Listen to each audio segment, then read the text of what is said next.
Good evening. Hello, hello, hello. Oh no, is Amber muted? Hello. There you Nah, go. she's alive and well. That was really not what I asked, but yes. But yeah, Sorry, I welcome was busy with everybody. something, as you might have been able to tell, but that's okay. I Hello and good evening. And welcome to TaleChasers on Friday evening. I'm Woo! Ember. These are Stargazers. That was a little premature, Mark, but it's okay. Assistance. That's what all of them say. Wait, what? The help action on bringing in the shopping. Yes, while Vincent is doing the help action, someone's going to give a recap real quick. yeah. Can't be Vincent. I did one last time. I can do a recap. Farrah's going to do a recap. Yeah. I'll do the recap. Last time we started off in the morning. We had a little talk about Vittorio's current predicament, aka he was very big and corpulent. We put little Alari, our good boy TM, our little baby griffin, into the hovering cradle that Tokas put together. And then there was a before we finally set out, there was a conversation about Crawley in his current centipede form that Tokas didn't think that maybe that was the best form for Crawley to be in, because Crawley tried to kind of get his tendrils on Tokas a couple of times, and Tokas even decided to expend magic to get away from Crawley. Crawley, however, was very sad and sent some imagery to Lawrence via their telepathic bond about a very sad centipede, because Tokas clearly thought that Crawley was ugly and hideous. But that's all fine and dandy, surely. And then we headed out. There was a bit of an eeriness in the woods, and we ended up walking right through a very boggy area, which made it very hard to pull this cart, since we're doing it by hand.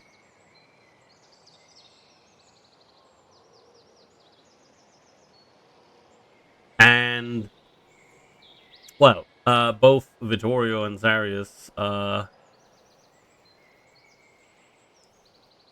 okay. I will ask the rest of the party then. Am I cutting out for anyone else? No, No. working for me. Okay, it's only Amber. Very well. Yes. You're good. Yeah.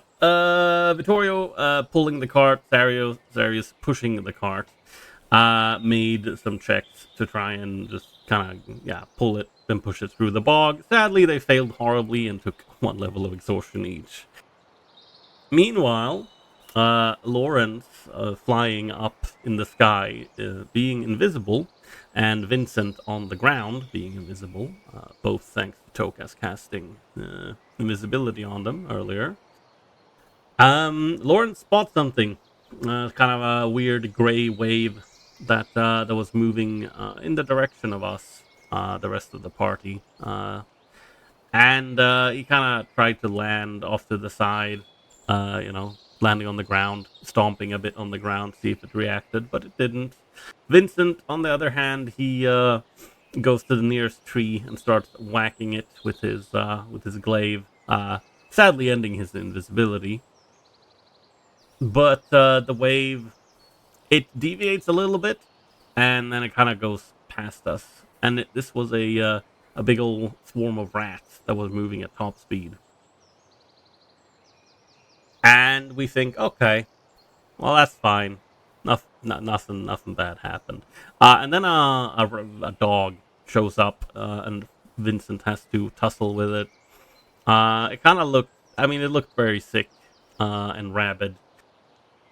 but he managed to knock it out, and these oozing lesions on the dog. Since it doesn't look good, he asked Lawrence if he could take a look.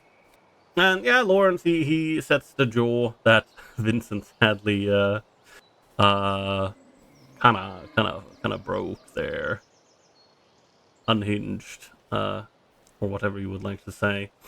He does that, and then he also uses lust restoration to get rid of the disease. And we assume or presume that this is probably thanks to whatever the doctor is doing, or at the very least related. And then we move on. Vincent takes this unconscious dog along with us, and we reach the village as we have managed to slip past most of most if not all of the checkpoints and whatnot. And our final hindrance is like a palisade. However, we decide that we can swim. We can just cross the river and get into the town that way. But before that, Lawrence will fly a couple of trips back and forth with the supplies so that we get them into the city, or, well, the village.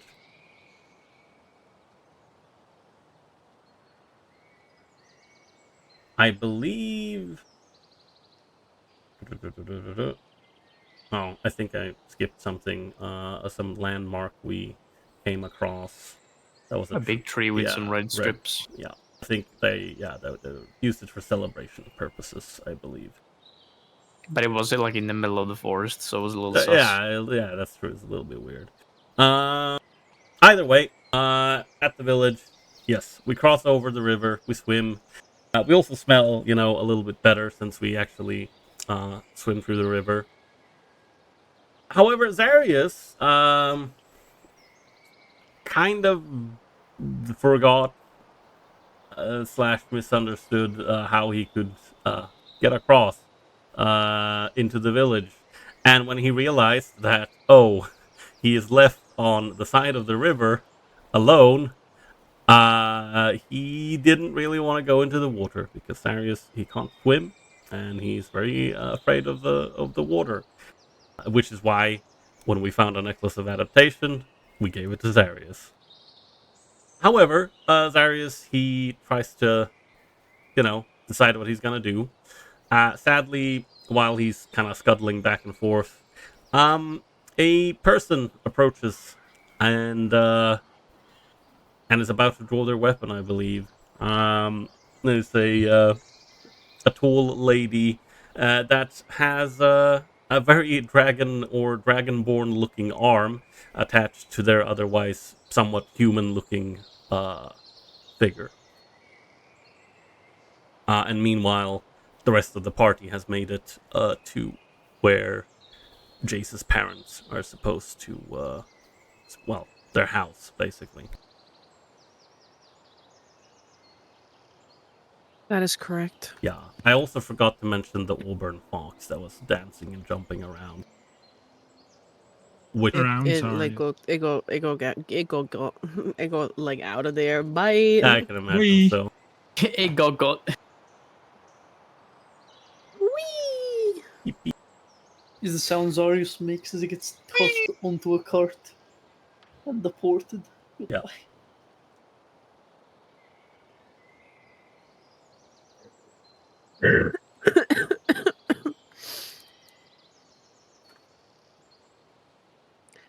And that is where we will reopen session.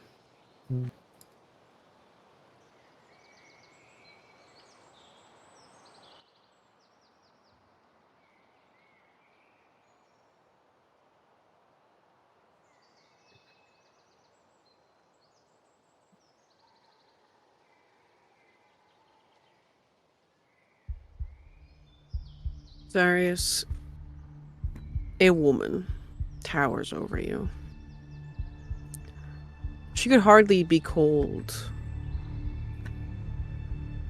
just a woman any longer, though.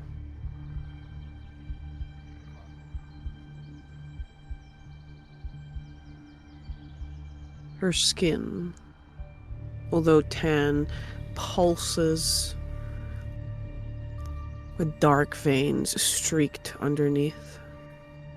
And although she wears a little bit of like shimmer on her eyes,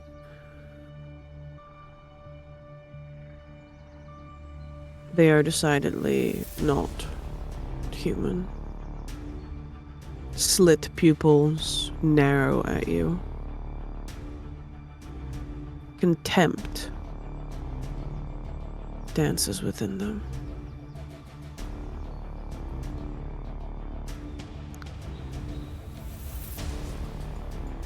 Her arm, draconic in nature at the very least, grips the heft of what you can only assume is at least a claymore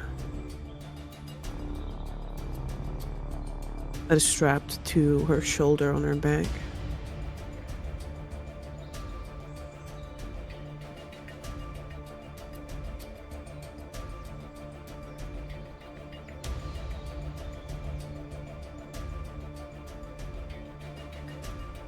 Her boots dig into the muddy soil on the riverbank.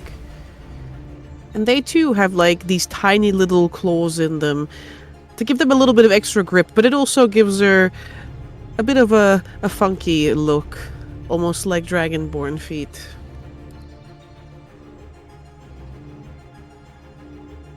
But she does not see the humor in this situation.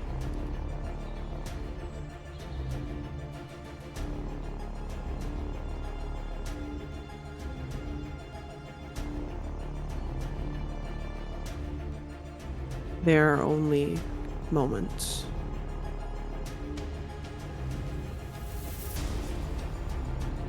Between you noticing her approach and before the sentence will be passed and the sword will be sown.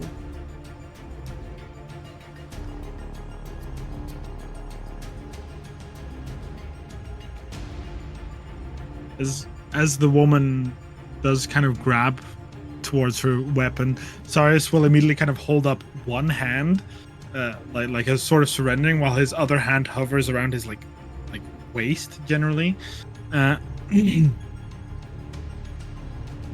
he will speak in Draconic and say, "Are you the god of this here place, Sheriff?"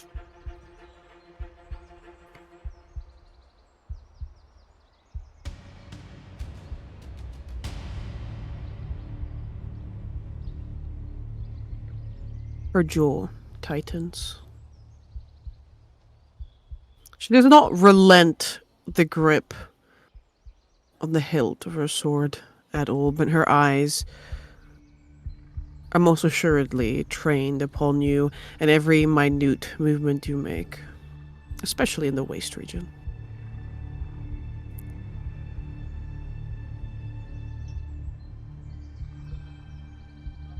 I am indeed in charge.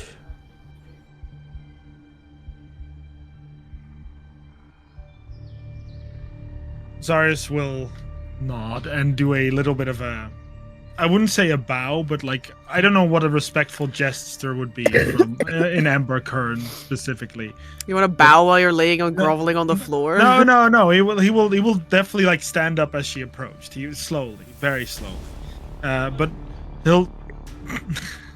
Give me one moment. Someone's Yeah, I heard it.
this music. It is very tense.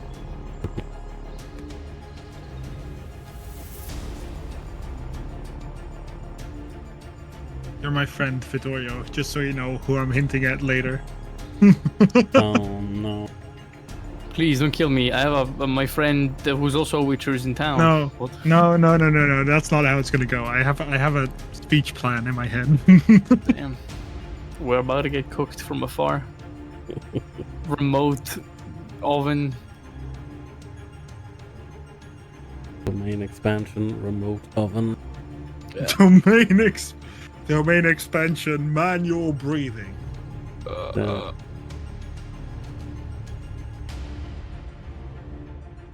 Domain expansion, bullshit excuse. Domain expansion, decapitation. Good night. I hope not. I hope so do. If she'll attack, I'll have to run. That's okay. Where was I? I was. Please don't kill me, please. That's what. No, that's not where I Please, was. let me win! Please, I don't want to die, please. No. The spaghetti fall off of the little plate. What? Bring out your inner Smeagol. Please let me win. Water what you need to droplet do. sound. Just bring out No. your inner Where actually were we? I kind of like got brought out of the moment. Oh, She said she was in charge here. Oh yeah. Azarius has done the little like a courteous thing. He'll stand up in his full height. I don't know how much she still towers over me if I stand up in my full height, but Easily. she's on a horse as well, right? I remember she was on a mount. She is no longer on a horse, and she towers over you. Oh, that's terrifying and very hot. He loves that. I was about to say. You know, I'm very sensitive to pheromones, and I can smell your arousal, lizard man. Ew. No, there's only one negative about this woman. One. She doesn't have Shit. one. Yes! Sorry. What do you know? No, fair. That's Mazari says good.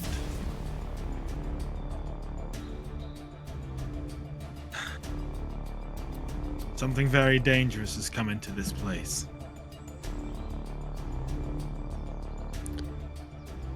Is that so? I nod.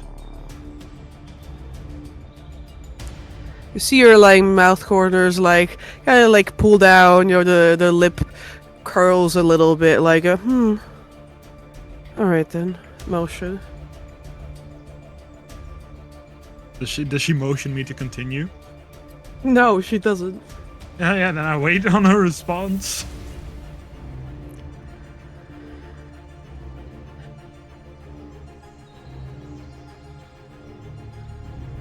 The way I see things, there's nothing dangerous here. Just a very stupid creature. I look around myself for a moment. Yeah, she looks down on you. Oh yeah, for sure. I'll look her like sort of in the eye and says, I'm almost offended.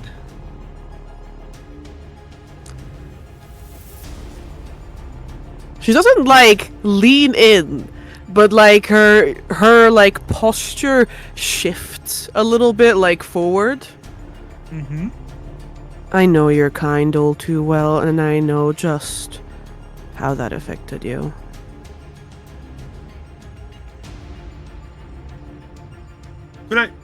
Could I make an insight check to see what she's hinting at? Because I don't particularly know what she's trying to hint at. She means that Yeah. she knows you're a I think I know what she means. I think I actually know what she means out of character. Which one is this? This is where is it?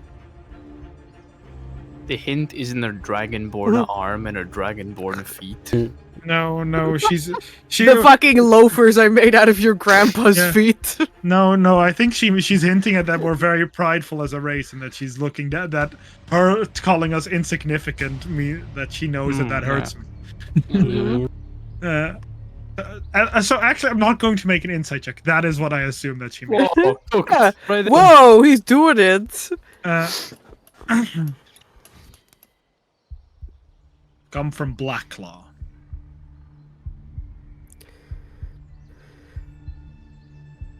Why would I care? Well, let me explain. From that I didn't point- realize we were doing introductions. Oh, no. I'll get straight to it.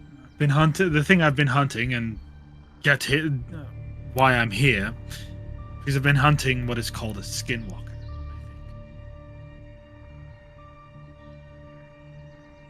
I think we're going to take like 2 steps back here. I don't care what you're hunting. I care that you are on my terrain. It is quite clearly marked so as well. If you hadn't gone out of your way to avoid getting around me,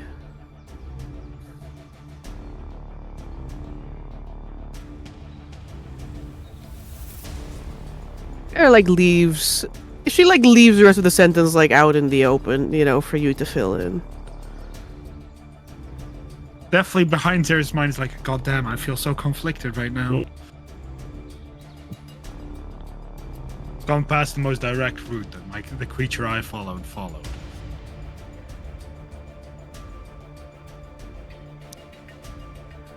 What route might that be? I point here. Tracks end there. Where? Where do you point? Like here. The where we came past. She doesn't take her eyes off of you. Really? The tracks end in water. Yeah. The route goes up to the water and then they disappear. Presumably, it entered through the river.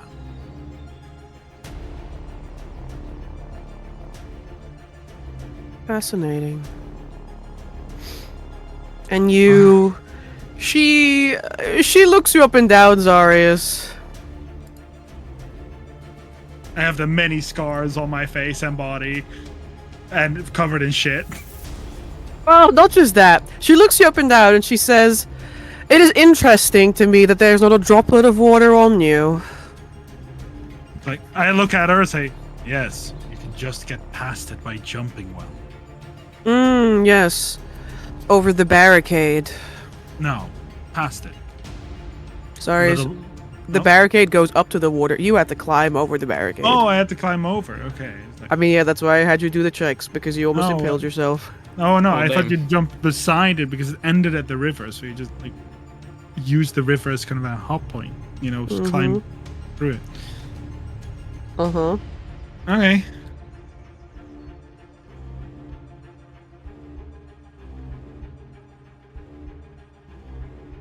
And the barricade is not in the water, right? No. It just stops, like, it stops where the water is. Yeah. So like- there's no way you can get around it without going into the river or physically climbing over a palisade full of spikes. I just like, yeah, climbed it. Moved past it. Mm. I see. Now, I know that you're not a lizard folk and that you understand the concept of private property and what it means not to trespass. I'm going to guess you also understand what that means. Can I make a law check? Because I imagine at some places it's a big fine, at the other places jail time, the other places execution. So Mhm.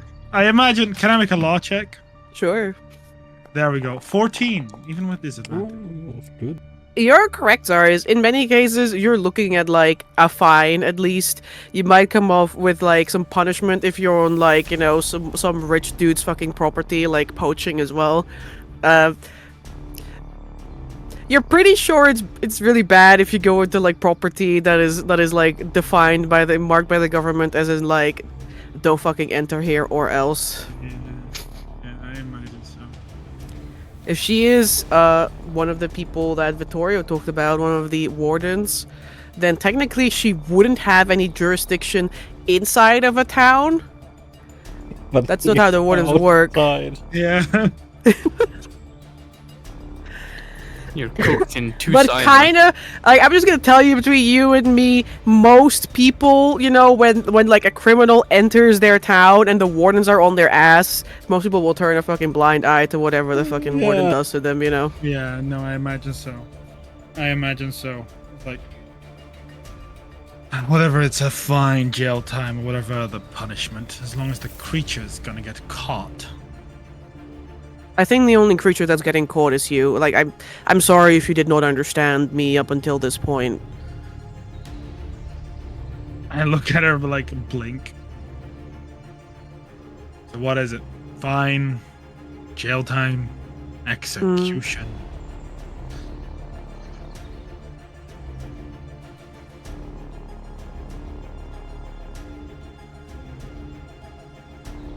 She looks you up and down.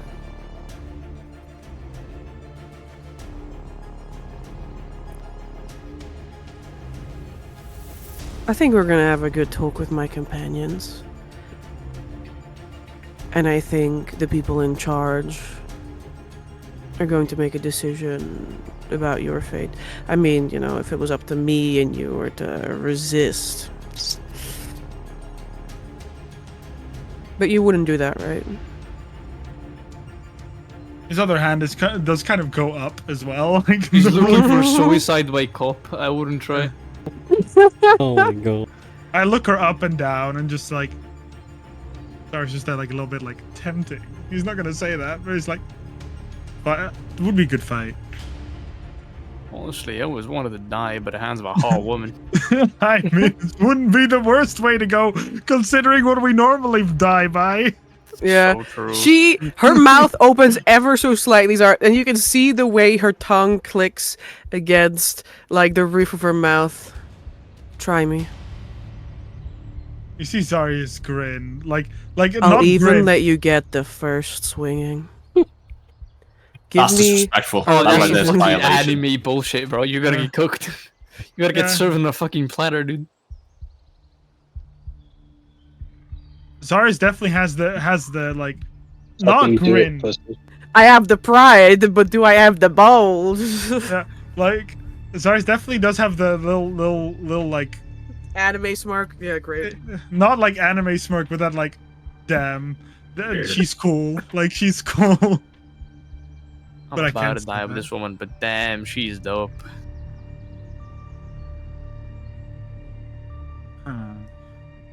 I look behind me for a moment at the water.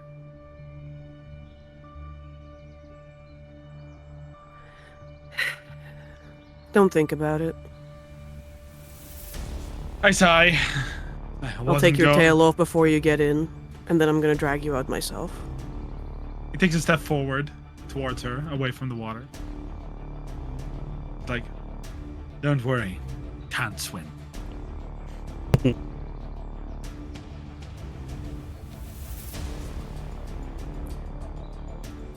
Figures. Cyrus holds on the offense, be like, well, my mom can swim great. I just can't swim.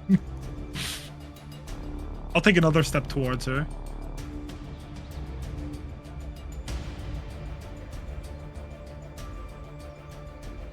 I don't know how far away we are of each other. No more than like 10 feet. So yeah, I'd imagine with a couple of steps I am towards her. Mm-hmm. It's like, don't worry, I'm not going to hunt anything bigger than I can take.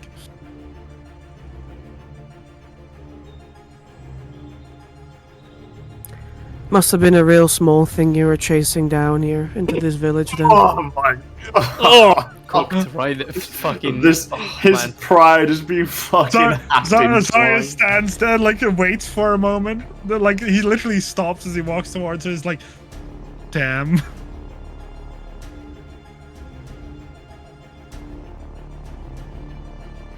Well, comparatively, dwarf-sized. But there's many deaths to its name, and it wouldn't be the first of the many things that are far more powerful than some can comprehend that I would have slaughtered. Make me a fast talking check, Zarius. Okay. I'm going to give you the fast talking check. Alright. Sadly, I have faster than her sword. sadly I have disadvantage because I am exhausted. My Do you lord. have any inspiration, maybe? I do not. I am out of everything. I have no more points. Do I want to help you with this or not? You can take my inspiration. Oh, okay. You're I right. am So very you can, Vittorio, give this woman an inspiration. Oh, yeah. No. I appreciate the assistance. Let's roll it. Hey! What the hell, Gabe? With everything he has taken from you, this is what you do? Taken anything. It's okay. I have to rectify this imbalance. I'll give the woman my inspiration. What? This is a joke. Alright. I would No, never it's too do late. something. Amber with 5 NPC inspirations held from all the votes we gave her in the past. You know what? I might as well. Why You know what? shouldn't I could. And he's like, I could just do that. Yeah. Why shouldn't I make a roll of Insane. plus 14? although I can't name their names because that would bring them power. Jesus Christ, he just keeps laying it on. Of course, man. If you want to rue someone, you gotta be thick layered. You gotta tell them Where the is truth thing that they're while looking lying. for? So deep and so true. And I'm sadly not proficient in fast talking. Damn. Say thank you to whoever let you roll a fucking. I say thank you to the gods and thank you to Gabe that allowed me to Oh, not that roll a mean me. I disadvantage. meant more the dice gods that smile. Yeah, no, that's why I like the gods and you. Oh, of course, of course. He will expend the vigor die. Fuck yeah, let's Ah! go. Getting cooked. Left and right. Hey, I am telling her the truth. I'm not lying. The truth of what? that I have maybe not by myself, but helped slain many things that would make Yeah, but I other don't think people that's mad. what she's inciting, you know? Yeah, I don't think I that's know. exactly. You're talking shit about some creature that is super dangerous. Yeah. Like, until this point, she was like, yeah, whatever. But then you started saying, like, oh, it's super dangerous, a demon. Oh no, that's I've slain other things. That I've said that these were other creatures, not. No, this- you said talking about it would give it more power. Now, there's not many things that actually gain more power from you talking about them. I'm one of them. Tocast. Yeah, that's why he's not famous. Imagine if he was. Ooh, the world would be over. She sighs, and it kind of makes her shoulders sag. A sign of weakness exploited. You're full of shit. I look down at my shit covered. It was just stuff. Oh my god, yeah, that's true. In more ways than one.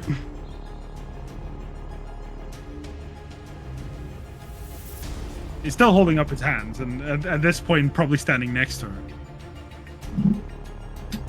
Yeah, except for the, oh yes, I hold my hand nearby. No, he's held he his put other up- hand up too. Yeah. Yeah, he did put up the other one as well. Very good.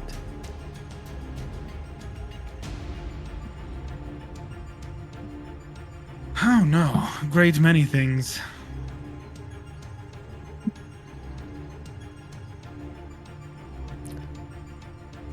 That much is clear.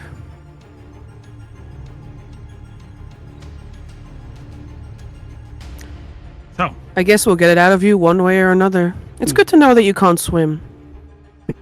I'd imagine so. Honestly, you played it really well. I'm gonna try to drown you, and you're like sitting at the bottom, like, oh, damn, oh, this is terrible. Oh, fuck, I hate that. It's like,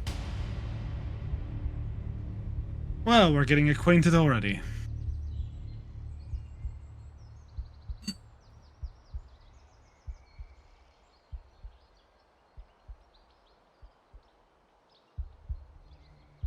So, I look at her. She scans the waters beyond you.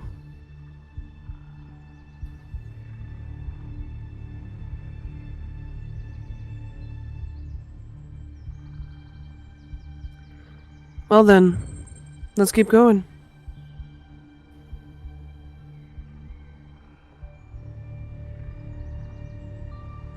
And she will motion for you to Yeah, move no. past her. He will move past her, like past her, so that his back is turned. Mm-hmm. Although he will not like let his guard down. Like, I don't know if she's the person that's like, I might as well stab him right here and just like, why not?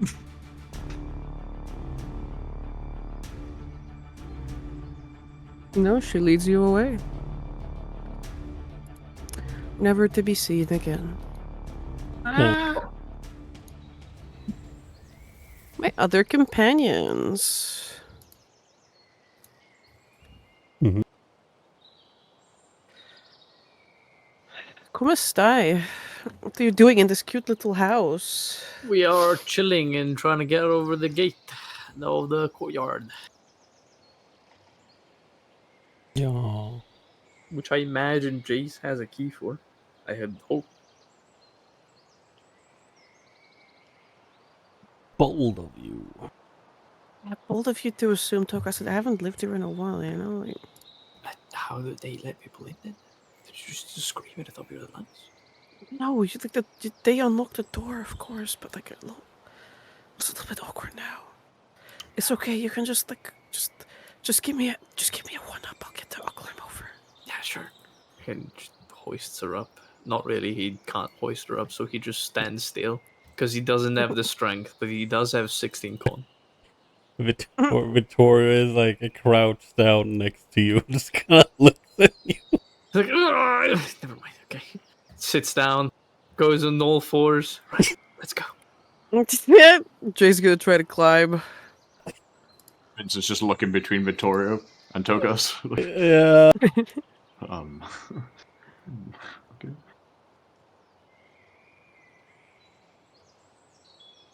Yeah, Victoria just has like a big question mark across his face. James begins climbing over the wall with like a lot of effort.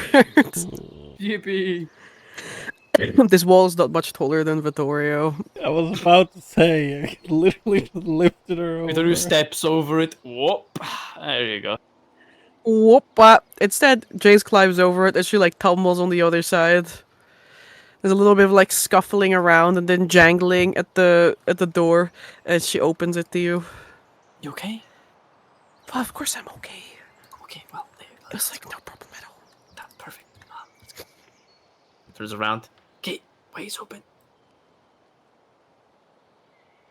Victoria probably has to fucking squeeze through this entrance. It can fit a wide creature through it, Oh, Vittorio. okay, that's good. I don't have to Sorry, but squeeze. he's large. He's huge sized, Huge horizontally. size. Hulking.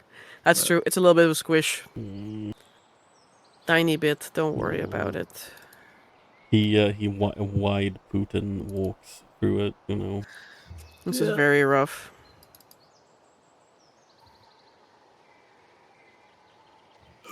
Right. Like your first time breaking into someone's house. What, are you used to sneaking into people's houses? Pete? God, no. I could never. I don't know. He's about lying. that. Yeah, but I can feel that. I would never need to sneak into anyone's house. Of course. Well, if you haven't, then I suppose it's a good first experience. We need to get into this one. Why are the windows blank? Jace like Can't see in. squishes up to them and she like tries to look through as well. She's wiping the window. She's like, no. From the inside, I'm guessing. Oh, well. Let's see if I can't get this door open then. Alright, you work at that. I'm gonna check the supplies if they're okay. Victoria, keep an eye out if anyone's incoming.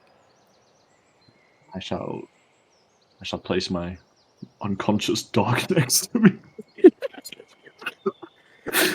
And bring out my thieves' tools and see if I can sort out this door. I'm fucking crazy here. Me, You put the dog down on the floor. it's the me, my girlfriend, and my unconscious dog.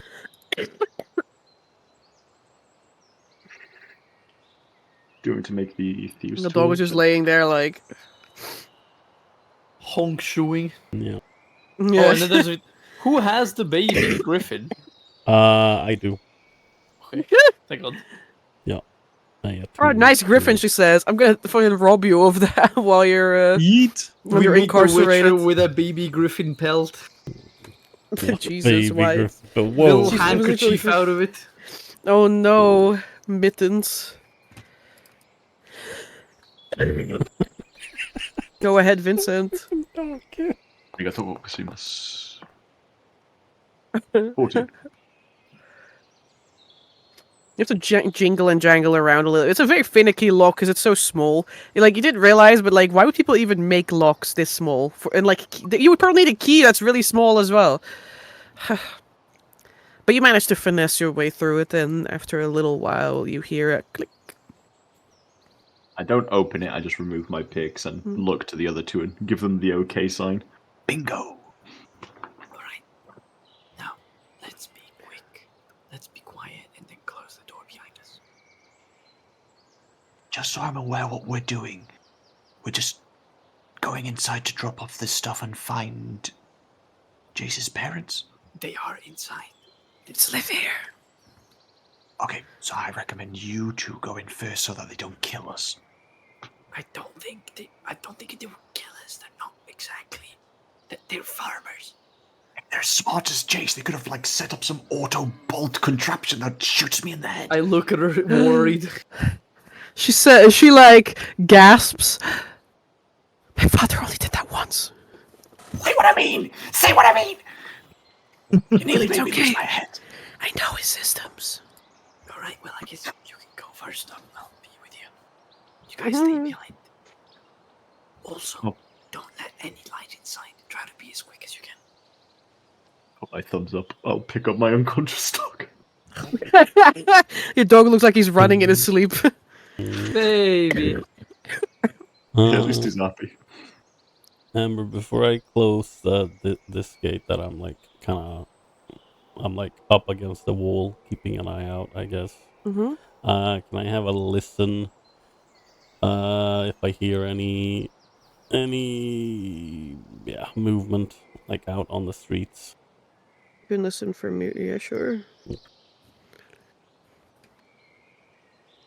Seen Zarius anywhere? Mm-hmm. Observation. Oh, it should be at disadvantage. It didn't roll automatically, but It's not gonna get much worse than that. yeah, it's a 7. You hear the tweeting of birds outside. Okay. I will gently close this and move over. Damn it. I will gently close it. Move over to the others, and they say, I don't think Zarius crossed the river at all. Can't hear him at least. Lucas puts two fingers to his temples. Of course. Vincent looks around. Oh, what gave you that idea? Well, let's hope he found his way around. He knows where we are. And yeah, Lucas will head inside first. You know what, sure, Victoria can go in last. If Vittoria's going to go in last, I'll go in next.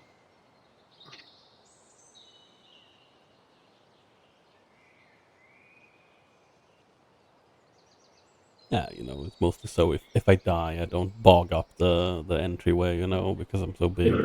Is that what it is? I mean, there is also a big door, Vittorio. There's a small, just regular people, door that is small, that Vincent unlocked. But there's also, what you see on the map here, almost like a double, barn door almost into the building. I mean, A little bit to the left of it. Yeah, but that's probably locked as well. So Vittorius is gonna do his best and get through as quietly as possible through the smaller door. All right. You squish your way through the door opening, momentarily blotting out the sun from streaming into this house. Yeah. as you do so.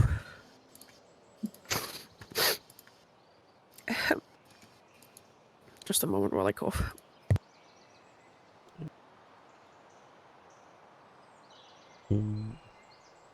Also, and maybe this doctor's all this is out of character, but yes, maybe this doctor's doing some wacky experiments with using plants as well, and that's why they've blotted out all the windows to make sure there's no sunlight that they can't. Yeah. Who knows? Regardless, you step in through the door opening, leaving the forest behind.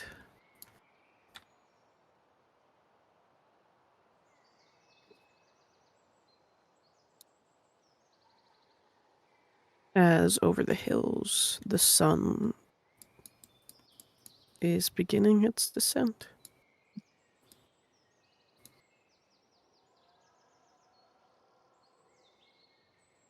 Inside the little halfling home, different from the one you saw over in Peafield. Everything here is square. You step immediately into a sitting room of sorts, the heart of the house, where a number of chairs are lined up around the table, and a cute little...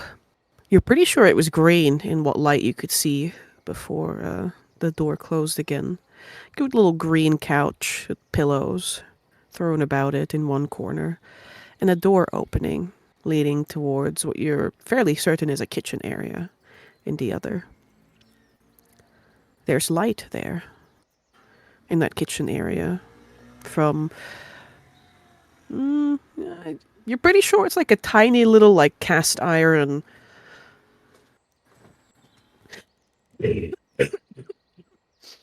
a tiny like little cast iron oven that has some coals burning at its heart. Jace kind of like reaches up near the door and she like lifts a little thread that has been strung tight near the door, like off of a Boy. hook, Booby trap. and puts it like back down. Don't worry, it was not that bad, you know, like just a little noise. Well, yeah, of course. Should we go to your parents directly, or do you want to take a look around first? I mean, I don't know. Is that what we do? Is that what you do nowadays? I haven't been adventuring in a while. Well, yeah, I mean, it depends where you go, but it's certainly strange that the windows have been painted black. I mean, yeah, we should go to my parents. They sleep upstairs. Oh, well, let's go upstairs. Okay.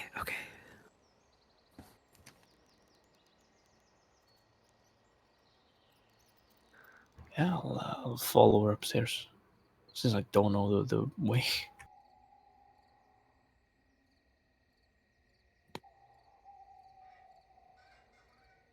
You creep through the little house, past cute decorations, little paintings, and even a couple of actual photographs, family portraits, depicting Jace in various stages of her life. And towards a landing where Jace quickly goes for the first room to her left.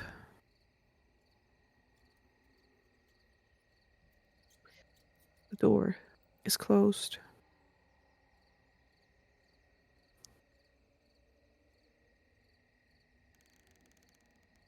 She looks back at you, and she quietly pushes against it to open it, and it opens with the slightest creak.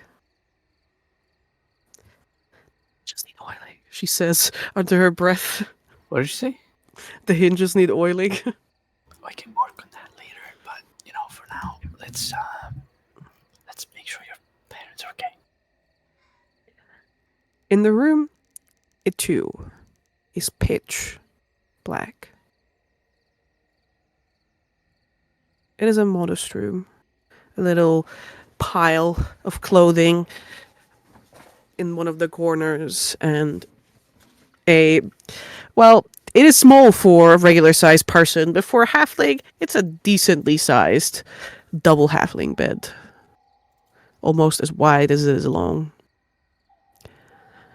With a large mountain of blankets and pillows thrown over it. The windows appear to have been painted over, and it seems that there's even been like a little bit of what do you call it? Shutters on the inside have been like put over them, and those too have been covered with cloth, just in case. And in the bed, there are two little humps beneath that mountain of pillows and bedding that slowly move up and down. Honk shoeing. Alright, well, they seem to be alive. Do you want to wake them up? I mean, it's not really bedtime, you know. I don't know what to do. Well, I don't know what to do, Tokaz. Let's just wake them up calmly and explain the situation and check up on them, okay?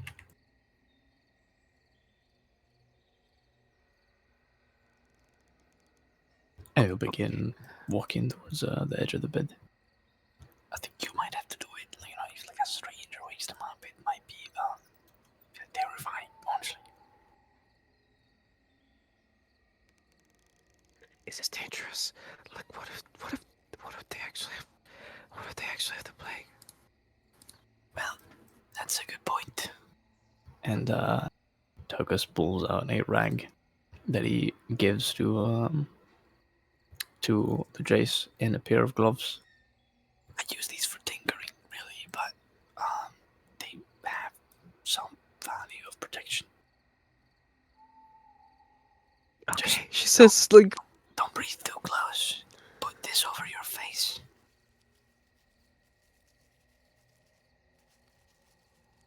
she nods. She'll take the cloth. Straps on the gloves and she tiptoes her way over to the bed. It's where she begins like shaking. She like moves up to one side of the bed and she like begins shaking the mount. Mama, Papa, Odo, wait. You hear a grumble.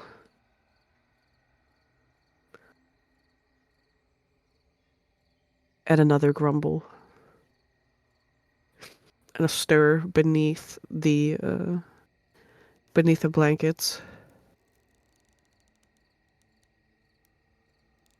And then they are promptly pushed back. As two halflings pop up out of them, looking positively disheveled, confused, and then immediately filled with fear. Nice. They're not a fucked up chimera the thing kind of style. Jace? Jace? What do you do? What is that? Who are those? Why are those giants? Victoria's literally doing, Gandalf does at home at Bilbo's place. It's kind of like has to lean forward. Yeah, they're like scrambling through their bed. They're like, Jace, is this a fever dream? Honey.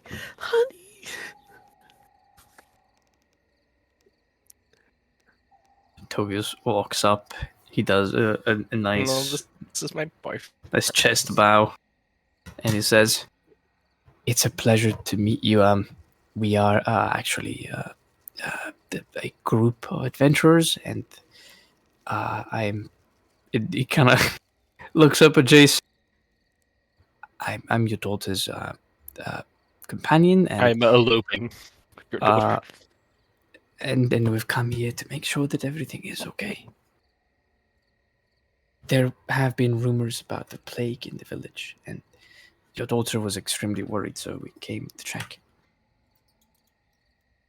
The woman, rounder of face than the man, she like scrambles out of the bed and like reaches for the nightstand, like rifling through it until she finds what she's looking for, and she strikes her fire starter, lighting the candle on the nightstand, giving a little bit of light to the room and bringing color back into the place. She has dark hair, and he has an almost blue shade of hair.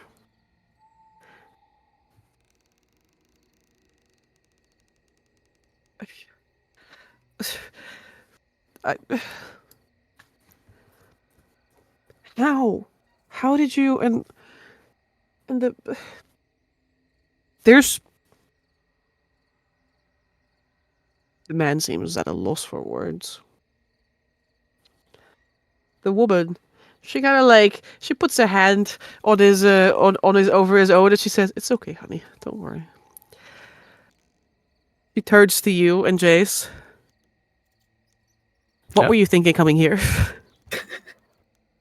I mean, like, it's lovely to meet you, and like, you know, it's like so nice to see you, and it's so good to see. Why are you here? Why would you come here? Tokus looks at Jace. He gives her a moment to speak. I mean, like, I was with the lodge, and then like, you know, I tried to go here with my cart, and then I was turned away, and they said like there was like a plague here, and then they told me I couldn't go any further, and so I mean, like, obviously I was gonna let it like go, because how could I just let it go and let you guys like, you know, suffer the plague? But like, you look fine, so like maybe it's not really the plague, but like something is going on here. And so I went back, and then people were like, "Oh yeah, it's the humans. They induced the plague, and now they've locked down the village," and like.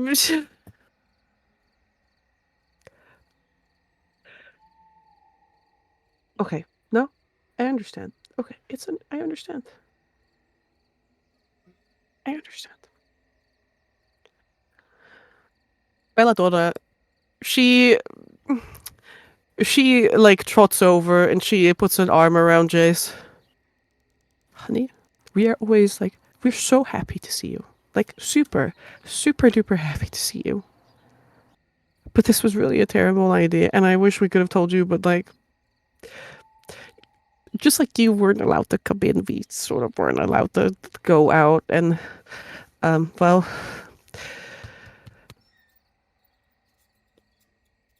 yeah, things are not good around here, and like this is kind of just the new norm. What time is it? The man in the bed, he turns to the nightstand where he's got a little clock, and he says, "It's almost time." He says, "Okay, it's fine. It's almost time. So why don't we all just get up and get dressed? You know." I mean, some of us, you know, not all of us are decent right now. And we'll make you something to eat as well, Tolfolk. We don't have a lot going around, but don't worry. There's nothing to worry about. We've brought supplies for the entire village, courtesy of the lodge. Would you mind explaining the situation while we eat? Well, we have all come here outside of your daughter's request to help the place and sort of try to understand exactly what's happening. There's many people who are worried about Thormeyer and what's being kept away from, I suppose, public knowledge. Of course. Of course.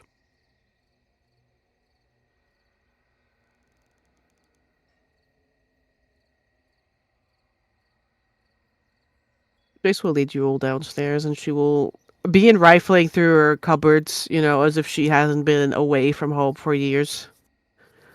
Makes a lot of sense. I'll just hand her food and amenities that we can spare.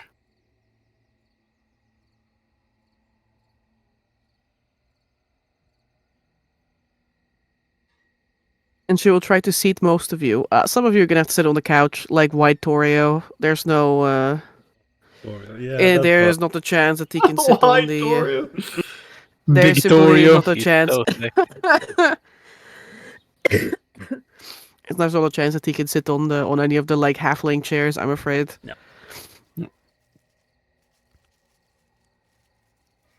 And you guys will be served rudimentary halfling's breakfast. Oh, makes a lot of sense. First breakfast. Is the potatoes? Yes. Oh, victory. It is 6 o'clock in the evening, but you know, we're getting breakfast. It's breakfast already. It's already breakfast time. Ember, am I here? I don't know, you could choose to be. I told you that you eventually were done like moving stuff around, but then you have been sitting on the church as a character this entire time, so you can be there if you'd When like to. When my spider senses tell me, man, this invisibility is going to be dropped, and it's going to be super awkward if I'm up here. I head over to the rest of the party. Do I see Zarius being escorted off? Maybe an observation check. Oh, I do be observing. I do that.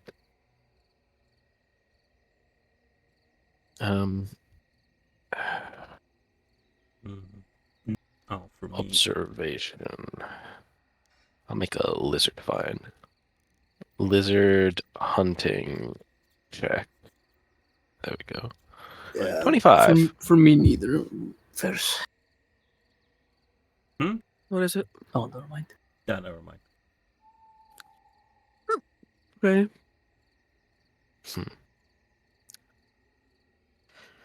Yeah, in the distance you do see some commotion. And someone who may or may not be Zarius being carted away. Oh no. Damn. Roar back into Altenheim. He's I'm cooked. carted away. God damn. Yeah. Time to flee Altenheim. Okay, I mentally make a note of the directionality of that they are going. And I guess how many guards or people are with that cart that's on its way out before meeting up with the rest of the party. Just 2 people. Including Zarius? No. You said Damn. guards. Yes, I did. It was all a test. Let's see if you paid attention.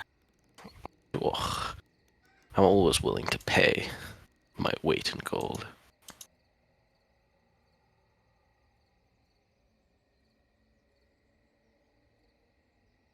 Anyway.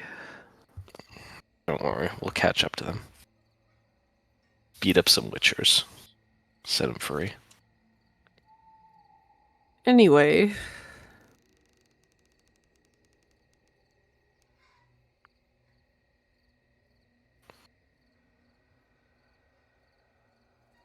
You will sit down for halfling breakfast dinner. Brinner, really.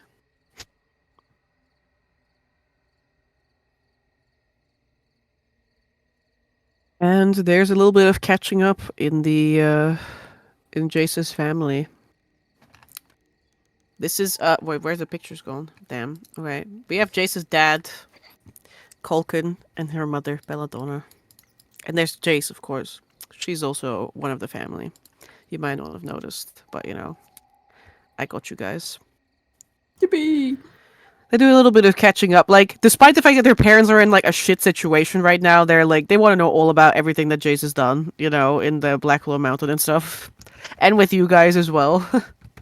They kind of, in typical halfling fashion, they just kind of get like off track on like all the bad stuff. With a bit of gentle. Focus on the bats. It's not loosey goosey at all.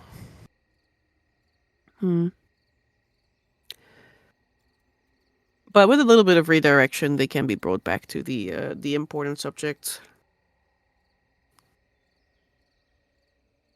And they will tell you that this is the new norm now for a few months. They go outside after sundown and they sleep during the day. And then they're like, oh, well, maybe we should start at the beginning. I don't like the end, but like, you know, haha.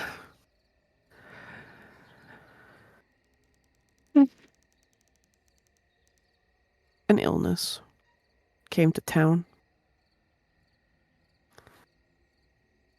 Swept through it like a wildfire. Children and elderly were most vulnerable, and thus the easiest to be picked off by it. Starts as nothing more than a bad, racking cough. But then people begin to get more and more difficulty breathing and eating and speaking.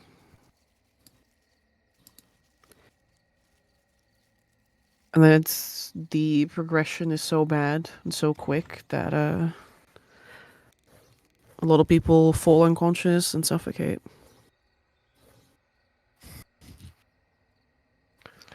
And this is caused by Sounds sunlight. Oh no, like, that's like a different thing, you know? Oh, Says the mother, like, haha, yeah, no. Well, it was...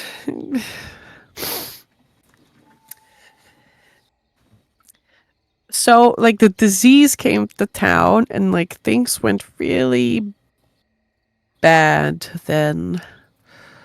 But then things ended up getting worse one day. We thought the worst of it was over. But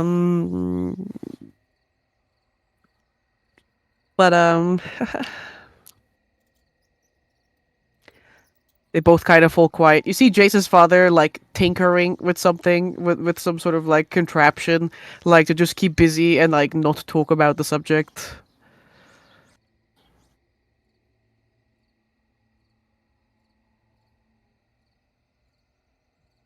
blink, blink. Oh, damn, my mic just said goodbye. There you go. He's here. The village was absorbed into the Stoyan Empire. Oh, for sure. I was just gonna say, I just see here from Vittoria on the couch. He's like, "This is all the mutated wildlife, or something else." No, I mean, like, mutated wildlife just comes is kind of like part of the course nowadays, I suppose. We kind of just keep in to the village for that reason. You know, people we don't leave it often. I mean, I have to sometimes to go to retrieve some herbs, but outside of that, no. The illness, like it left almost as quickly as it came, but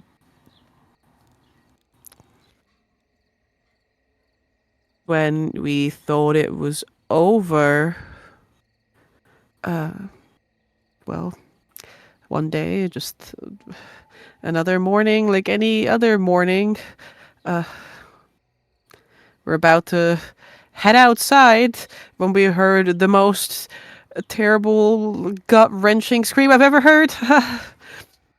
Jace's father like shrinks further in on himself as her mother explains. So I ran outside, and before I knew it, my skin was on fire, like literal fire. So I ran back inside. But, you know, well, took a while to heal that, I suppose. So basically, what happened is, I think we're all vampires. That's like, yeah. I mean, like, I'm sorry. Like, she like reaches across the table and like pats the back of Jace's hand. I'm sorry to tell you like this, but yeah, we can't go outside in the sun. See, Tokus deep in thought. Vasily! Explain! Nou, waar is het allemaal hier? I summon Vasily. Oh, love that. With this I can sacred ask him treasure, with you I with summon you. Was about to say. my boyfriend. You see Tokus deep in thought, and when they finish speaking, he looks up at the parents. Have you had any other symptoms outside of this sunlight sensitivity? Maybe, well, the stereotypical hunger for someone else's blood, or Oh, the only hunger I have is for tater tots. that's a good sign. That So is a way. Well, that's one hint that leads away from vampirism. Well, that's what you say, right? But like, have you ever seen a halfling vampire? Who's to say what like effect it has on us? It probably has the same effect that it has on other creatures. I've seen multiple different races turning into vampires, and well, there wasn't much difference. Actually, there is some differences between different races, though, guys. Oh, was there? Damn. Yeah, Look at there that. is. But what do you know? Exactly. Of course. is it sunlight or all light? It's sunlight. They're being lit up right now, and they're not burning. Oh, I didn't know we had any light in this room. There was a charcoal oven, and they had a little candle. Correct. Well, did this happen simply overnight? Did both of you catch this illness, perhaps? Well, yeah, I guess it seemingly happened overnight. Yep. Did you experience Jace's these? father. His father like tinkers, like he's like tinkering with his with his little contraption. He pulls one of the bolts too tight, and it like snaps. Oh, damn. Did you? It's because we did not bring. It's because we renounced Darlene. Renounced who? Oh well, Colkid. That's not true now. We didn't like. We definitely renounced Darlene. Blink. So, who would like some more poached egg? That's Lawrence puts his hand up. Good. I'm going to get you some more poached egg. I will be right back. Don't get up and do anything silly. Blink.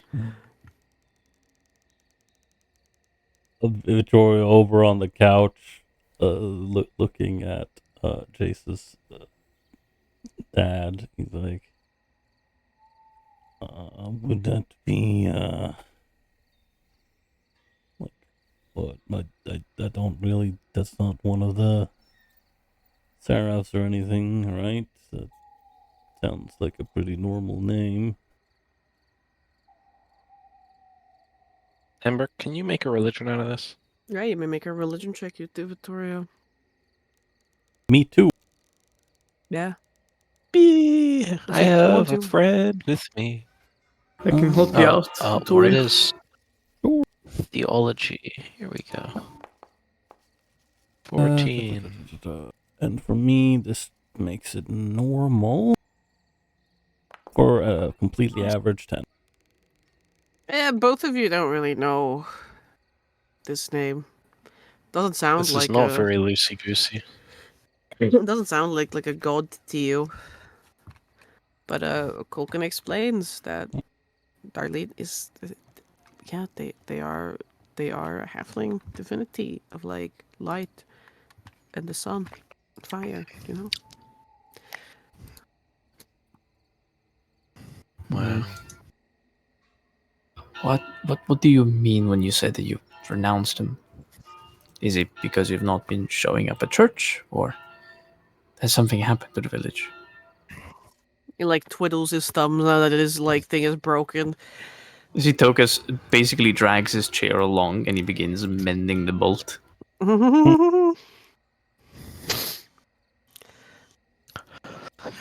Jace like puts a hand over her father's, like in the back of her father's hand, and she like pats it. She's like, "It's okay, Dad. You can just like, just tell us."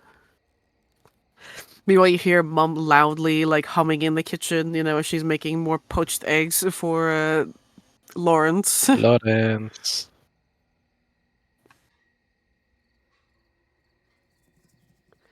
Well, you know. Yes, I know that. So Jace turns to you guys. So like the big church, it was dedicated to Darlene. A lot of people used to come here. You know, we had a pretty big like children's choir who would, you know, sing here, and then pilgrims would come by, or even just regular toll folk, because they think it's so cute to see tiny children singing so beautifully. Anyway.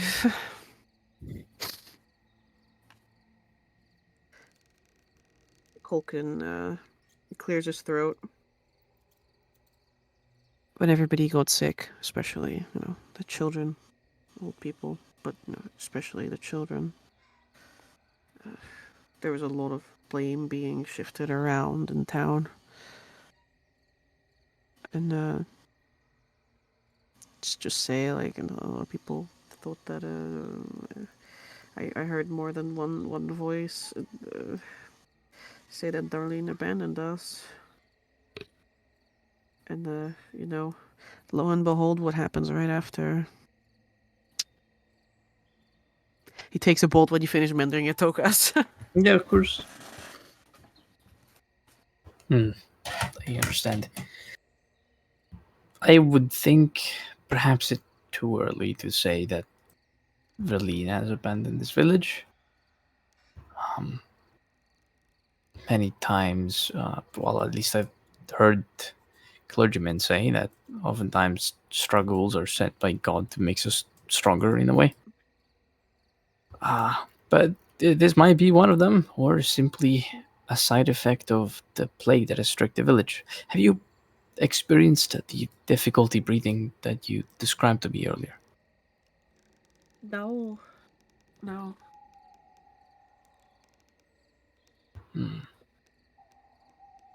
And when did the guards and the, well, slayers arrive?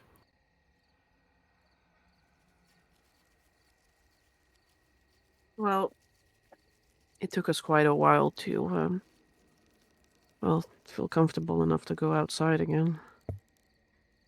But when the sun wasn't around, we didn't burn. So most of the village lives by night now, and you know, during the day we sleep. But I guess we were too quiet for a while. Like, maybe we missed some checkups or whatever, and one day, I don't know, people arrived to town. Group of tall men clad in black proclaim that they're gonna cure us all. I've yet to see any of that happen, but you know. And what have they been up to since they arrived? Have people been missing? Did they come up with some solution?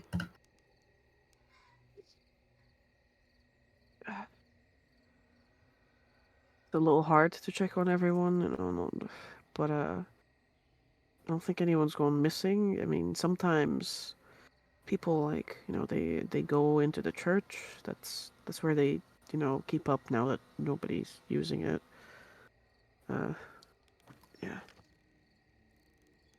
Yeah. Supposedly they're working on a cure there or something. But you know, as I said, I haven't seen a lot of that.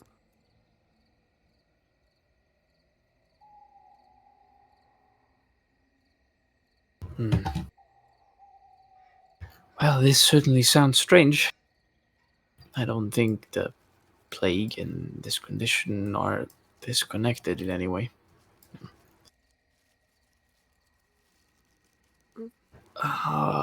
We are pretty far away from the Estonian border, right? At this point in time. Yeah, you're about half a country away. Yeah. Has any stranger, any person particularly odd come to town between the time the plague struck and this happened?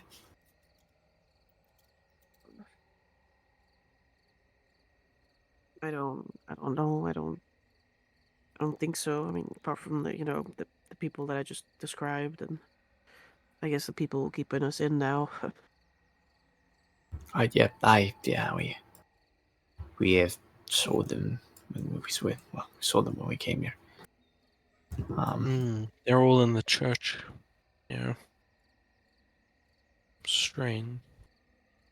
Well, not Didn't that see any strange. markings on them.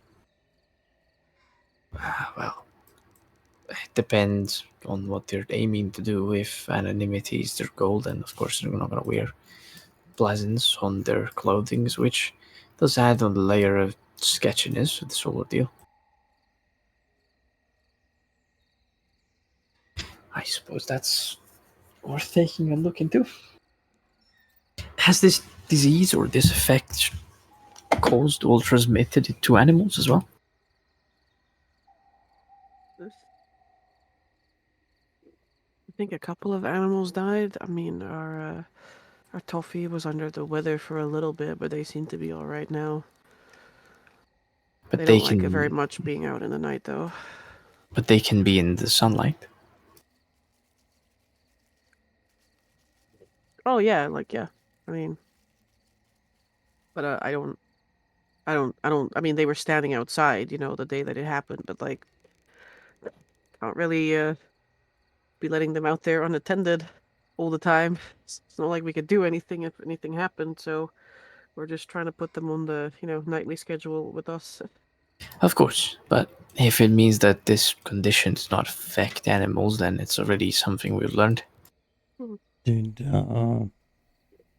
when it first started, did it happen during the day or the night? Like when the first person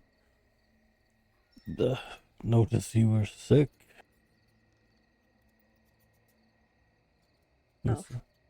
I mean, you did say it swept through the village and kind of left almost immediately. I wouldn't know if that was during the day or the night. I'm sorry. That's no problem. Do you instead know who was the first to be affected by this plague and subsequently by this, sensitivity to sunlight? Yeah, that would be, what's her name again?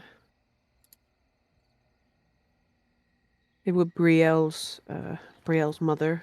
Brielle's the lamplighter. She's one of the first to go out every evening. Make sure that the lights are on in town. Her mother was the first to succumb. And I'm assuming that she passed away. He nods. Gilly was a tough woman, but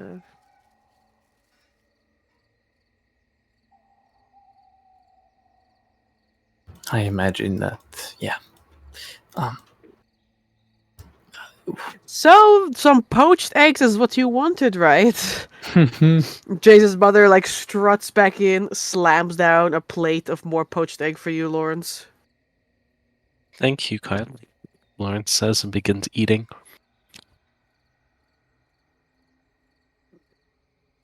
Is there anything I can get you guys? All of you look terribly tired. Would you perhaps prefer to get some rest? We have guest rooms. He turns around to Jace. I'm more than fine. I would not like to already dwindle your, decreasingly large supply of food. We've managed to bring more supplies for the entire village. We'll do a rundown when we can bring it house to house. But yeah, well, we'll be fine. She sets her hands on her hips, like smiles broadly. You got yourself quite the catch, didn't you, Jace? He doesn't dare turn around. He just looks down. And here I thought you were taken after your father.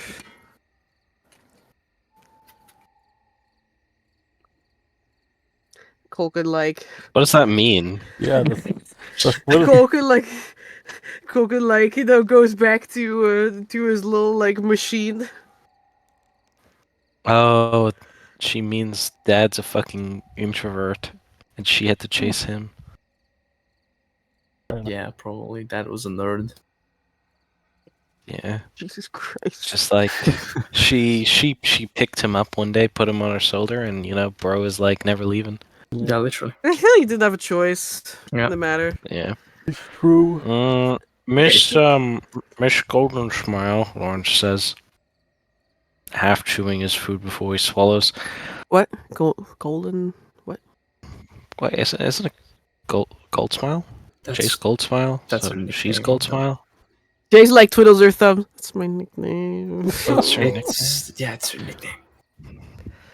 You may call me Miss Dudley. I don't know what Jace has been telling you, but she's a Dudley. She's a Dudley.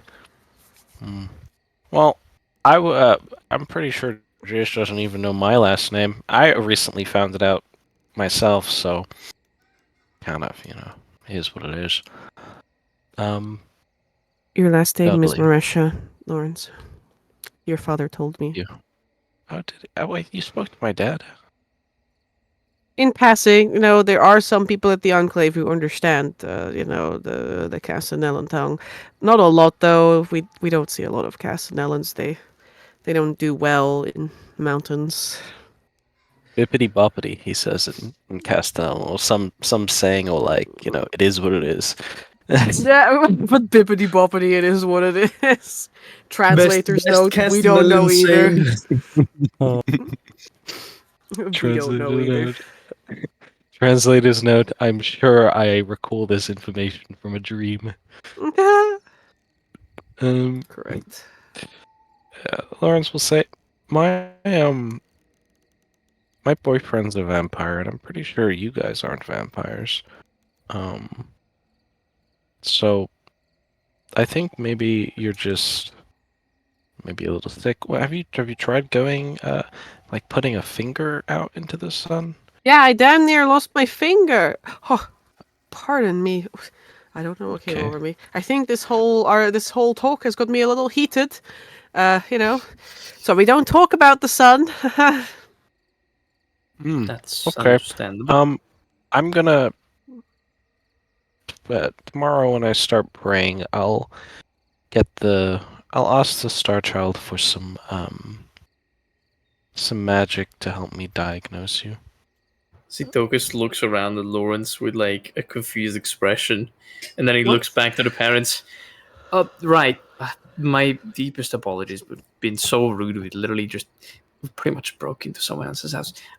My name is Tokus Moltendop of the Moltendop family. I'm a gnome. I'm a wizard in the Pfizer, and I'm a merchant. We are the Stargazers. That's Lawrence.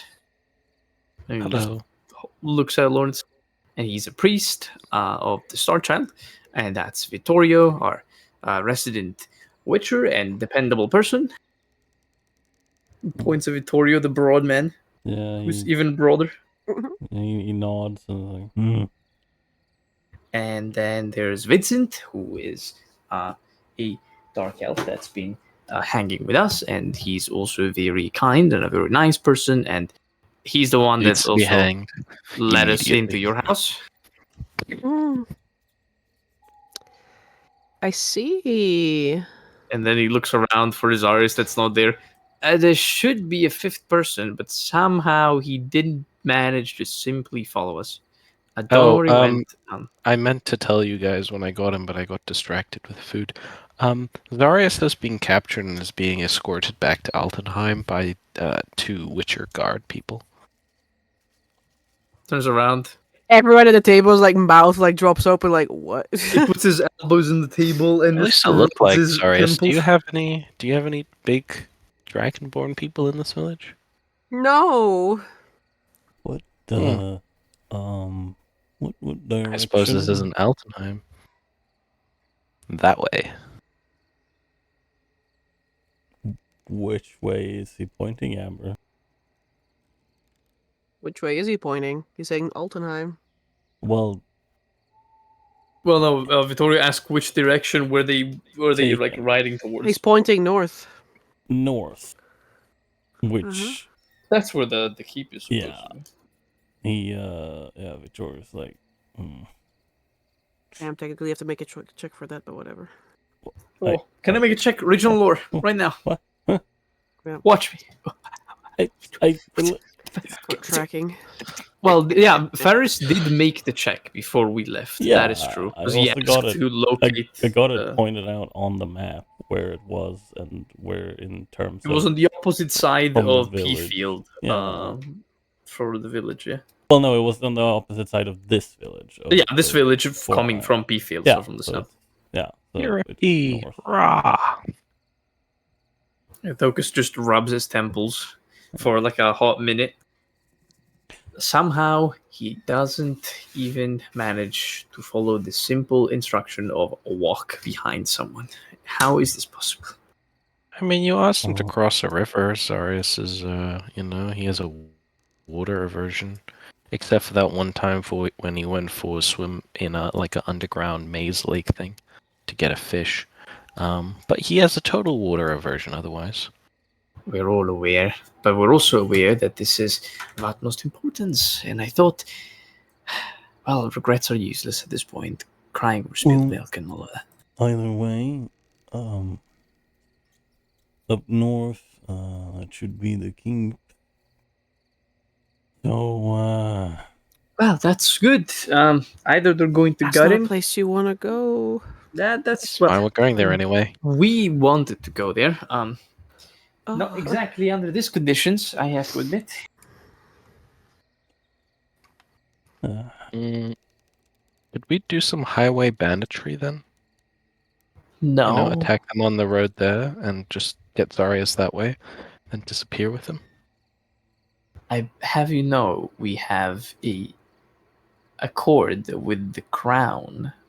You can't do highway banditry in national territory. I mean, we're gonna just pretend to be bandits, but we're actually doing this to well, I guess it's not kidnapping. We're freeing our companion, but, we're just gonna be pretending to be bandits.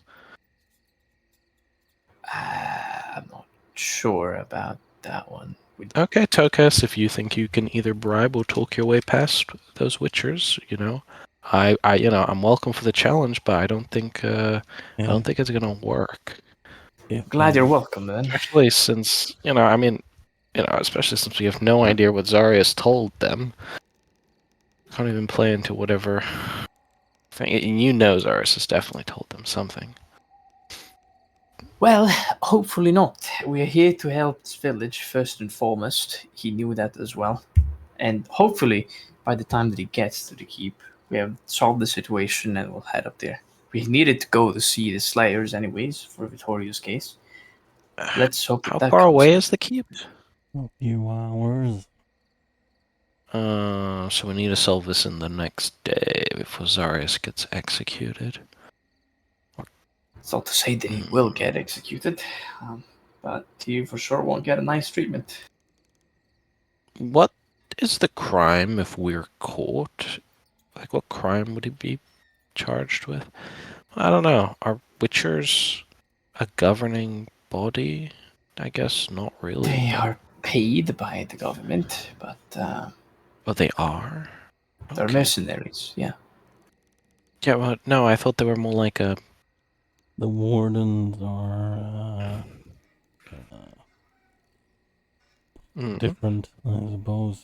They're different. He looks at Jace's parents and is like, I'm sure that Yeah, I'm sure that you two would know better than me since you're from here. But yes, they patrol these regions, keep the villages safe, and they also sometimes deal with criminals and the like.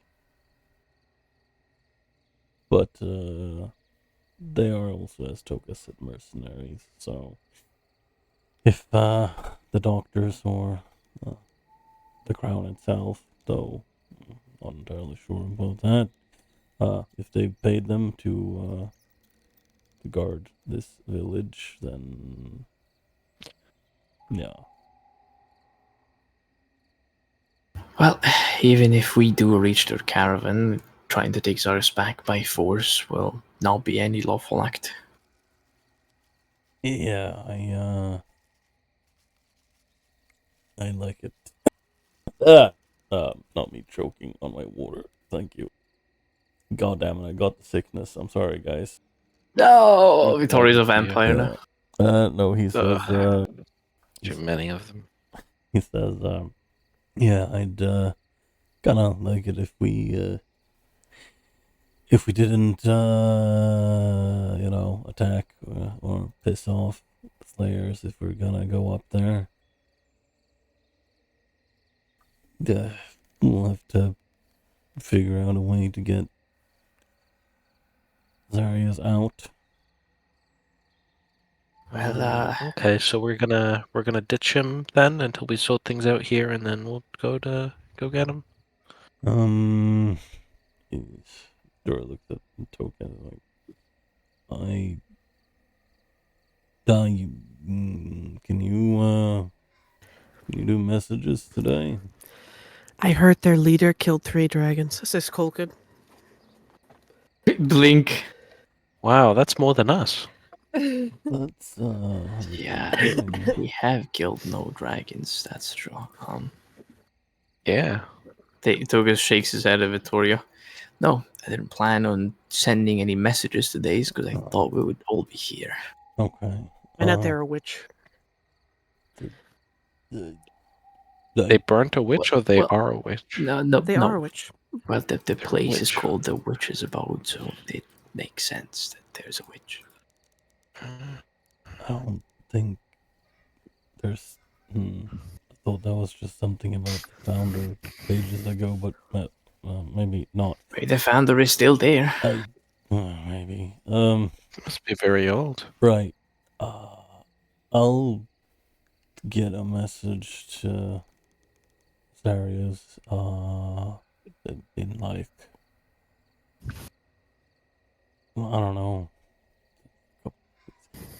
in like an hour or so, and then I'll get another to him an hour later, so it's not, suspicious. If he starts talking to himself. Of course, yeah, you can do that. Yeah. This whole matter just became a lot more complicated. Well, yeah, we still kind of have to look into, the head doctor and all that stuff. We have to look into a lot of things. The people there are also kind, sort of. Yeah, they're kind, says Colkin. They don't just keep us in here, they also protect us. The doctors or the wardens? The wardens, he says.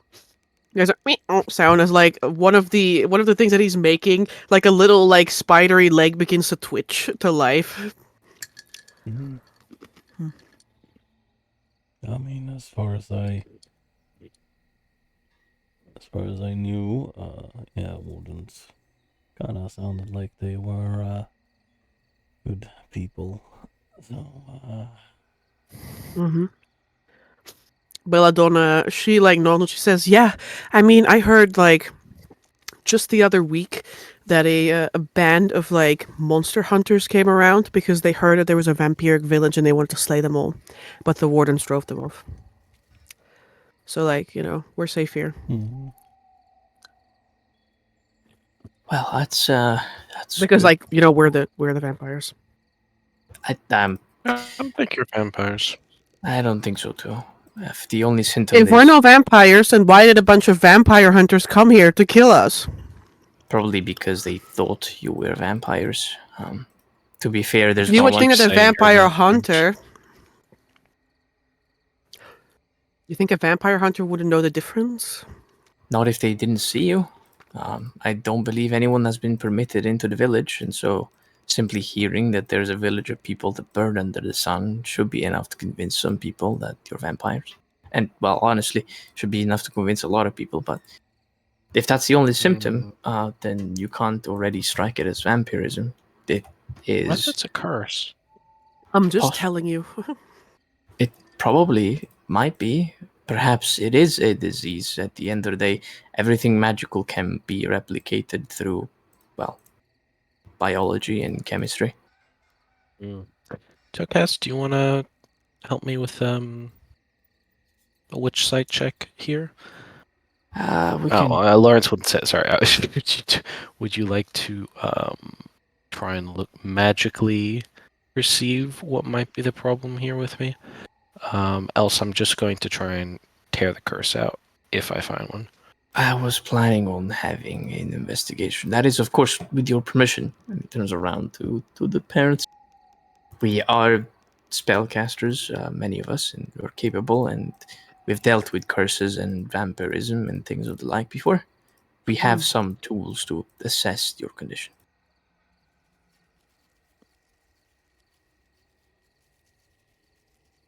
Belladonna immediately, you don't need empathy to see that she immediately looks uncomfortable. And Colkin just like he like puts back in place the little like spidery leg of his contraption and he says, witches.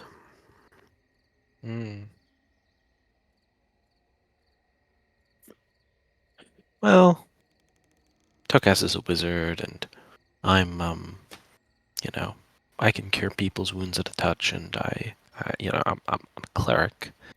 But I'm a priest. Not really a witch turning people into frog type thing. But I can understand your concern, but please trust that, we only have the best intentions, and we came here with only the best intentions in mind. And we just want to try and help using what we have.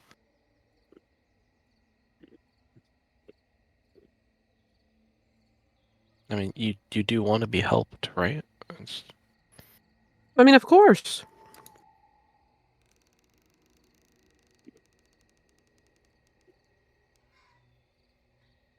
I just, well, we might as well just do it. I mean, like, Jace trusts you guys, and that means, like, I mean, I also trust you implicitly. I guess nods. It's more like a head bow than a nod. It'll be nothing intrusive, that I can assure you. It will require very little time as well. Of course. All right. He rolls up the sleeves of his robes and grabs his staff and looks at Lawrence. Right, well, let's begin. Let's get to it. My thought process is that we could compare the two of them and see if there is some consistent thread that both of them have, and based off that we could determine that might be the maligning influence.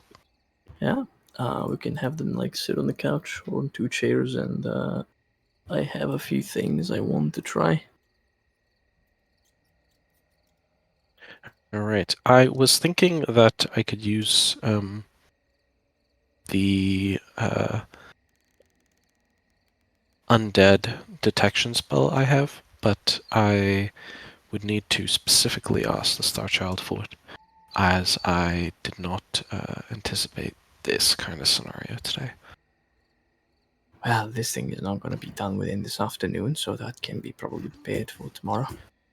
I'm just, I want to sort things out quickly so Zaras can avoid being decapitated.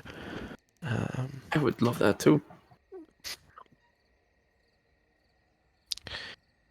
All right, here's my witch sight check. Yeah, I'll make one as well.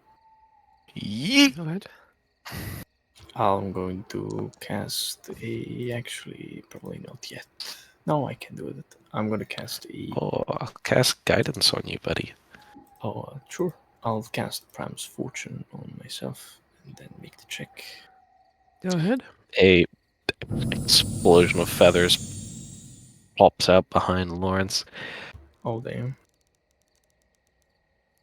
Yeah, that's exactly why I cast that spell. I'm just gonna click this little arrow. Oh, there you go.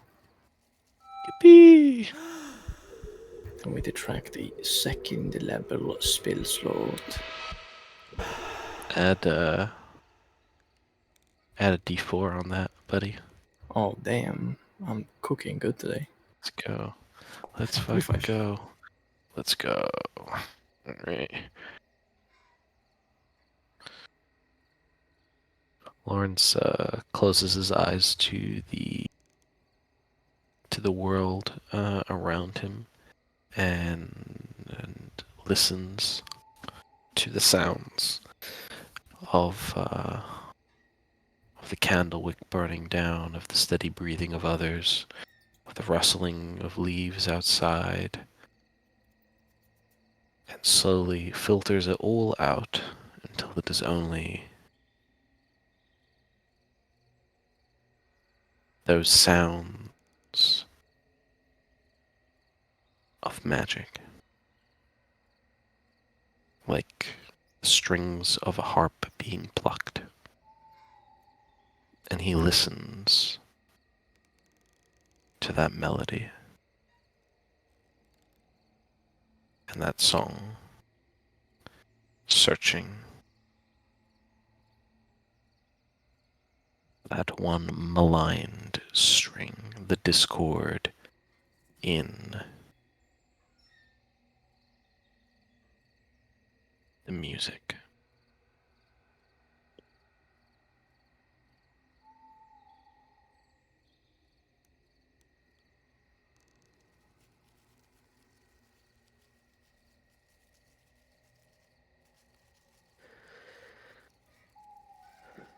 Tokas, Lawrence.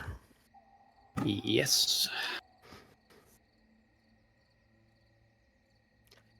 I would like you both to describe in your witch sight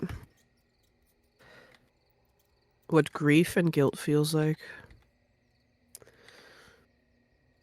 Bam. That's not a good thing to hear. Well, Tokus's witch sight is, as I mentioned before, tactile.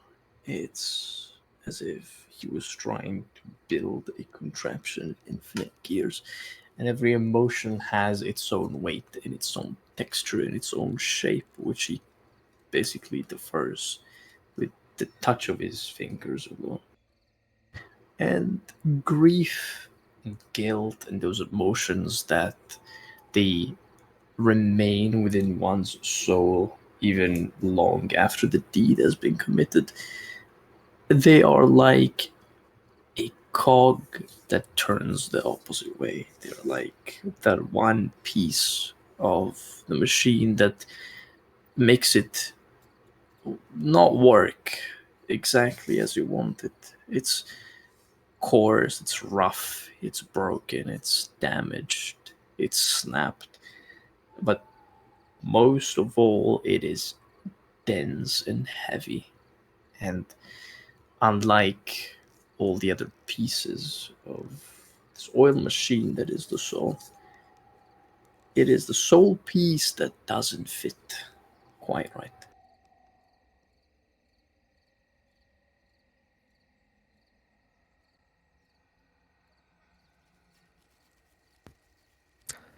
Lawrence.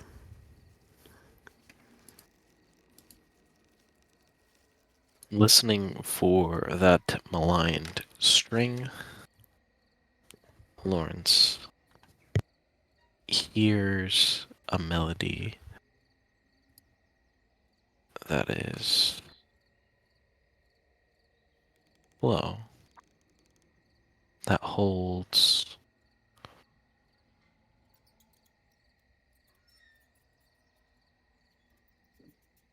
all the deeper dropping intonations of a song, but not one that goes upon its path in the usual fashion. It sort of dips and falls sporadically, as if in a panic, as if it has been reminded of something that it should not have done.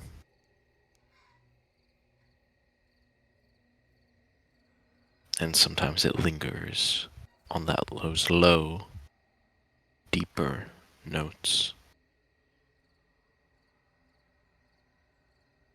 before it distracts itself, returning back to the surface as if nothing ever happened, rising in tone and pitch into a quaint little jingle before it descends once more.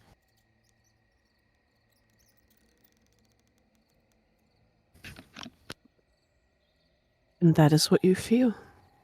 It is as if these people are physically wrung through with guilt and grief made magic.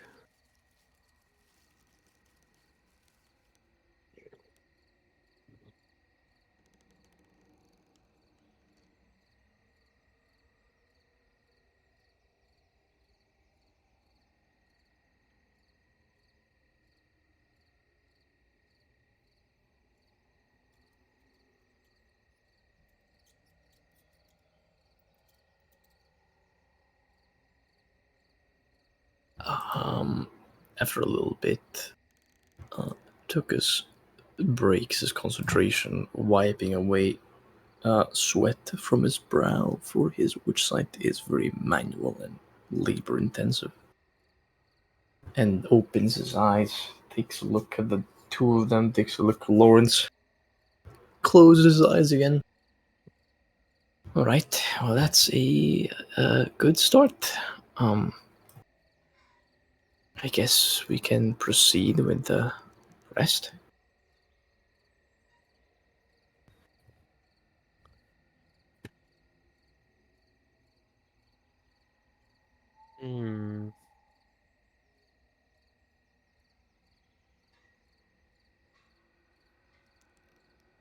Suppose so.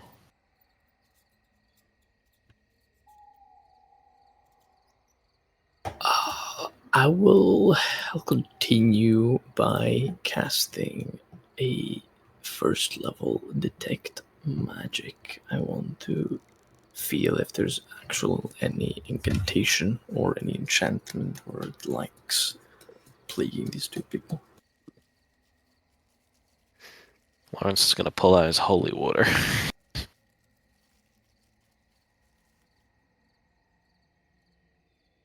And while Tokas is cooking that away, he's gonna say, so this is a bottle of holy water. It's purified, and my boyfriend really doesn't like it when he drinks this, or touches this, or gets any contact with this. And vampires, really, really don't like it. So if you guys are even a little bit vampiric, you should also really not like this. It's like it's like a drop out on like his skin. And it's like You see, like, Belladonna, like, move backwards. She's like, whew. It's like just poke it. I guess it's just a drop. To everyone else, it should just be like normal water. She closes her eyes and like blindly reaches forward to where you to where your hand was, and she like peeks from the corner of her eye, like she touches the water and then like pulls her hand back. You're okay. See? Maybe halfling vampires are just unnaturally resistant to holy water. Give me your hand. There's a little smile on Docus's mouth as she says that. She holds her hand out. Okay, Lawrence is gonna put the cap of the the open bottle top and like basically tilt it upside down so that like her hand becomes the stopper. She pulls a face, Lawrence. She doesn't begin barding though, but she does pull a face as you do this. Lawrence is just making like direct eye contact with her, like, and then twists it back the other way. See, you're fine.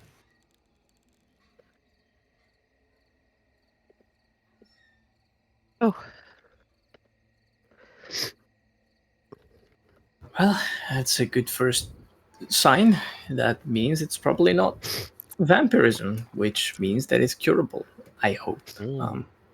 This is what my boyfriend looks like. Let's pulls out this plushie. Your daughter made it for me. I treasure it dearly. Oh. Well, she's quite good at making things. I know that much. She got that from me, Belladonna says. The dad making a little automaton on the side is like, yeah. The dad cooking up like who's about to break through an innovation that's going to make automatons not require any energy, oil. Yeah. Yeah, she got it from me. Well, that's good.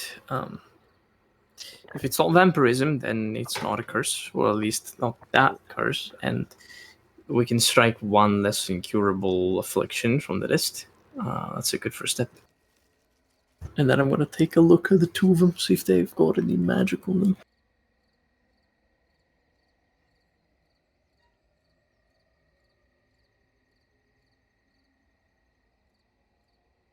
You what, Togas? I'm gonna look at them with detect magic, see if there's any magic afflicting them, or any around us, really. No, you don't detect any school of magic here. Okay.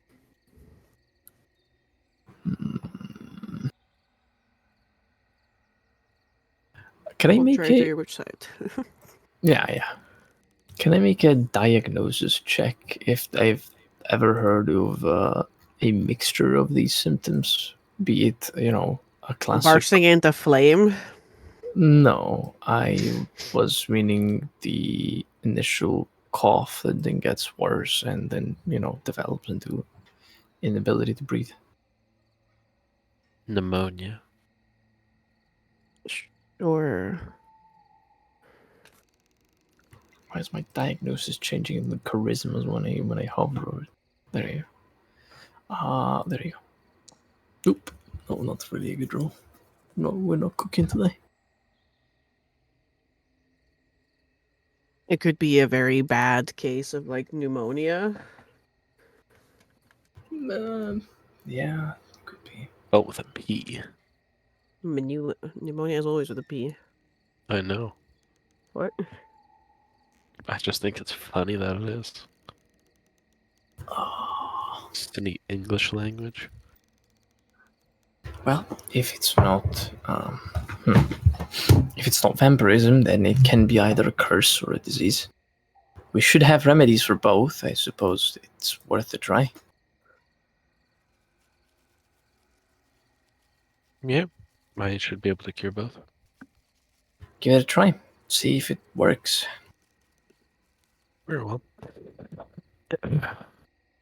If both of you could come here, because it's better to try it on both of you at once, and I need to touch both of you, if that's okay. Okay. It takes their hands, Mm-hmm. lets out a breath and a bit of a prayer, and suddenly a jolt of positive energy shoots into them as I cast Lesser Restoration, Twin Spell.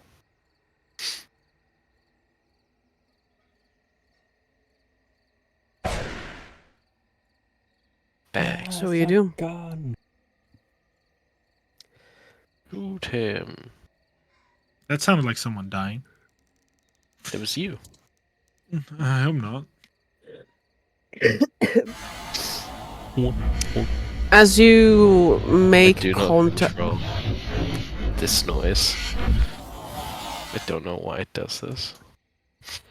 Default DIA animation for the spell. Woobly woobly. as you make contact with them once more, digging deep, you can sense the suffering that lies beyond the understanding of their emotional capabilities. You try to reach out for that suffering, for that mess of emotions, of guilt, of misery, of blame. But the threads are tangled too far. They resist. And even when you move them and you tug at them, you slowly try to unwind them, they remain in place. And you fail to break their curse.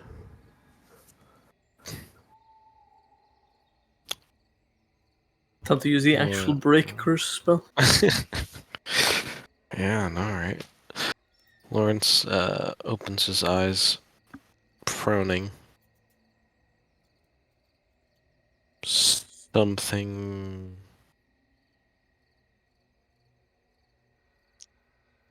Something has a hold on you.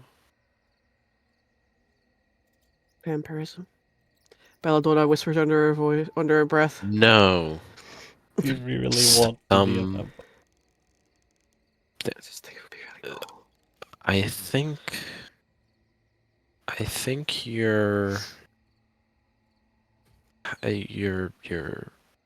halfling deity feels bad that they couldn't do anything about the plague. I told you. Darlene cursed us. Oh That's no. what Colquitt says. And I think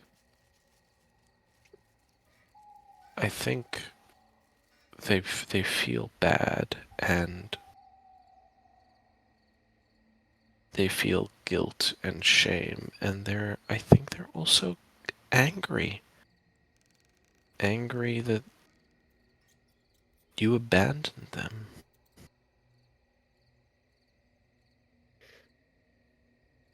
And I think that's where this is coming from.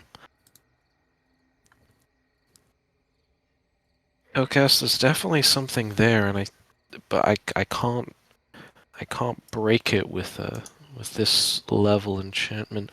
I'll have to do something more potent, but you know, if we get into like a conflict, I will be a little weaker than expected.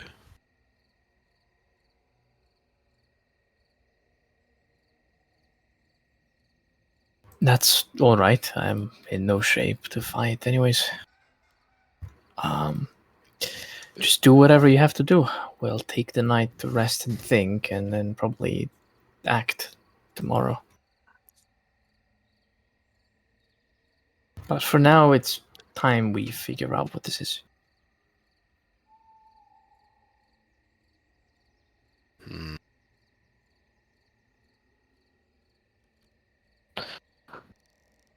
Okay, I can do this one at a time. Mm-hmm. Mm-hmm.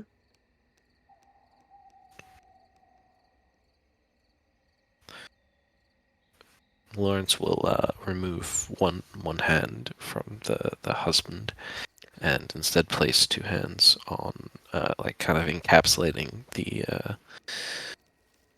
the hand of Jace's mother, and Lawrence will breathe and in and out and trace those threads which he felt, that suffering and that grief which formed them, and he will continue to trace them back and tear them from their resting place. Tear them from here where they do not belong. And I'll attempt to cast a remove curse. Make me a spellcasting ability check. Woohoo! You can have actually, what resources do you have left? Do you have your I have everything, okay? I and I am have determined. everything. Very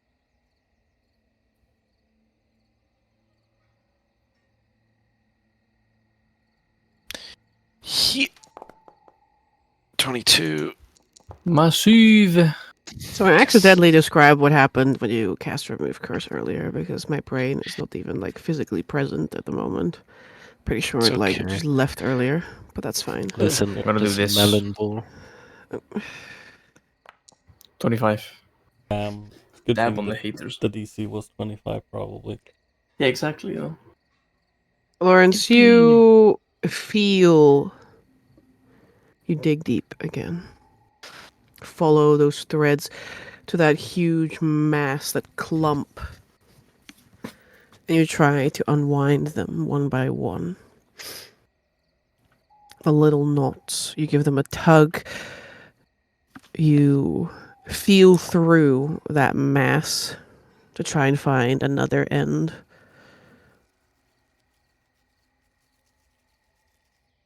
And someone else is tugging back at you. Out of those many threads that go into the bowl, a couple go out as well. And when you pull on those, you feel coldness, as though frost has touched upon and frozen these threads, holding them back and holding them down. The hand that pulls for these threads to be as they are. You know now, as you knew when you tried to remove Curse Freddy, that you don't have the right resources. Mm. To complete this remove curse. Many such cases. Do we learn the resources needed when the spell is cast? I remember we learned Freddy's curse, like requirements when we try to remove his curse. When you look upon these things and you roll your check and you roll at 25 question mark. Yeah.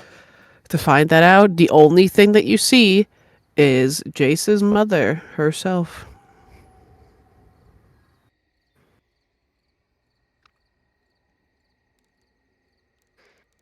Huh? You need to kill Right, Jace's mother to break the curse.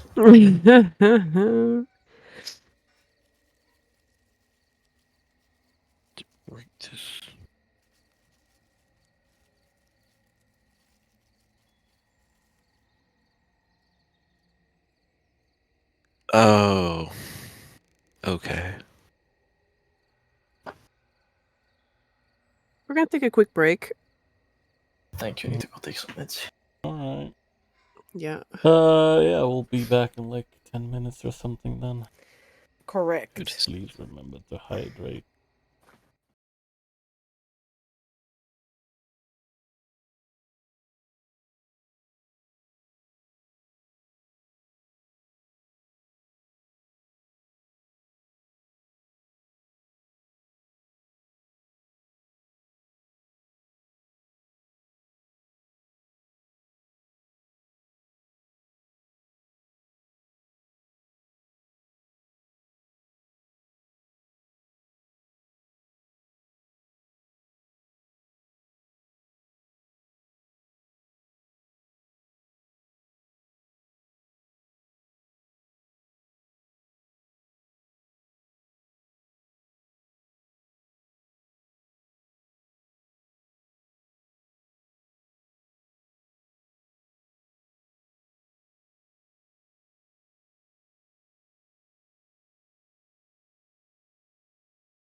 I hear the echoes of victory in fields won before time, when battles draw so near.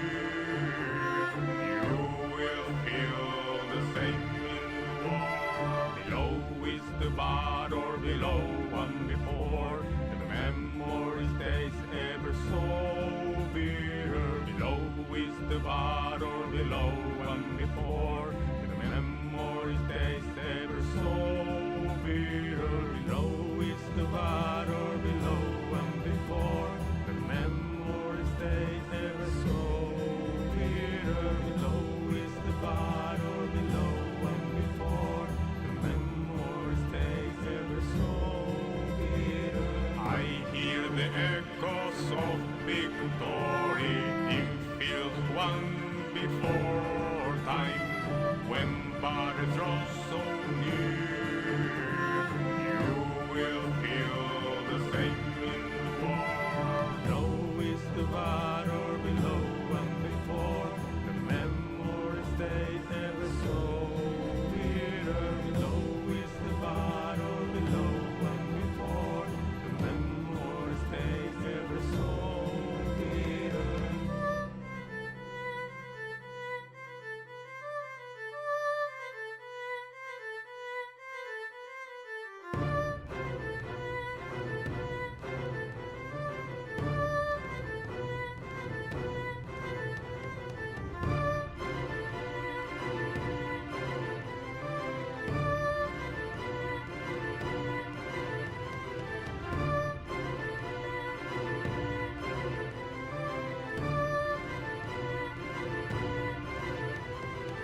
Below is the battle, below one before, the memory stays ever so bitter. Below is the battle, below one before, the memory stays ever so bitter.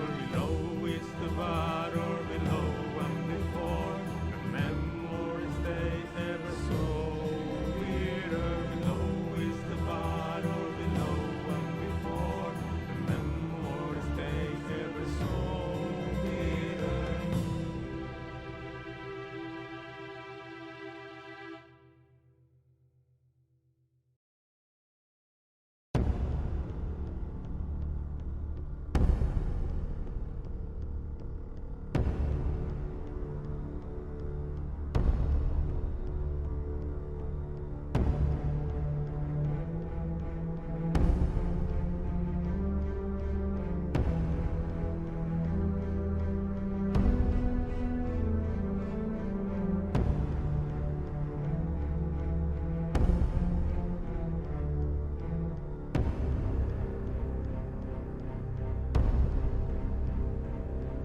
Ship must anchor, the sky is on our foes. Come so close to eternity, our shields are ready, the guns are watching the downfall of humanity. All the species are gone free.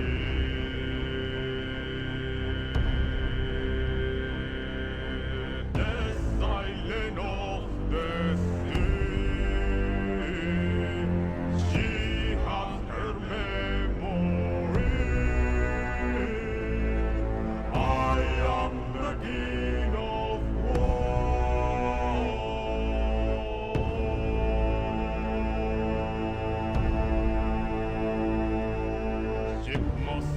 the sky is on our foes. Come so close to eternity, our shields are ready, the gods are watching the downfall of humanity. All the species are gone free.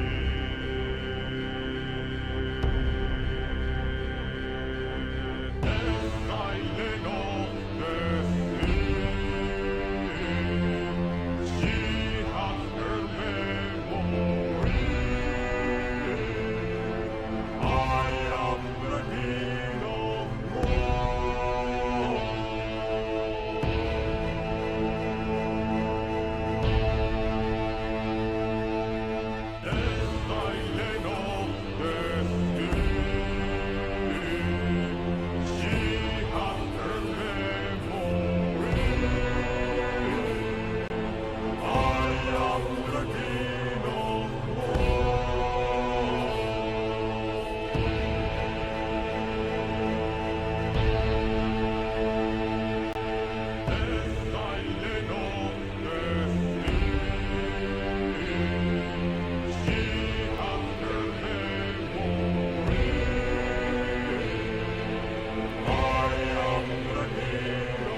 I hear the echoes of victory in field won before time, when battles draw so near. You will feel the same in war. Below is the battle, below one before, and the memory stays ever so bitter. Below is the battle, below one before, and the memory stays ever so bitter. Below is the battle, below one before, the memory stays ever so bitter. Below is the battle, below one before, the memory stays ever so bitter. I hear the echoes of victory in field won before time, when battles draw so near. You will feel the same in war. Below is the battle, below one before, the memory stays ever so bitter. Below is the battle, below one before, the memory stays ever so bitter.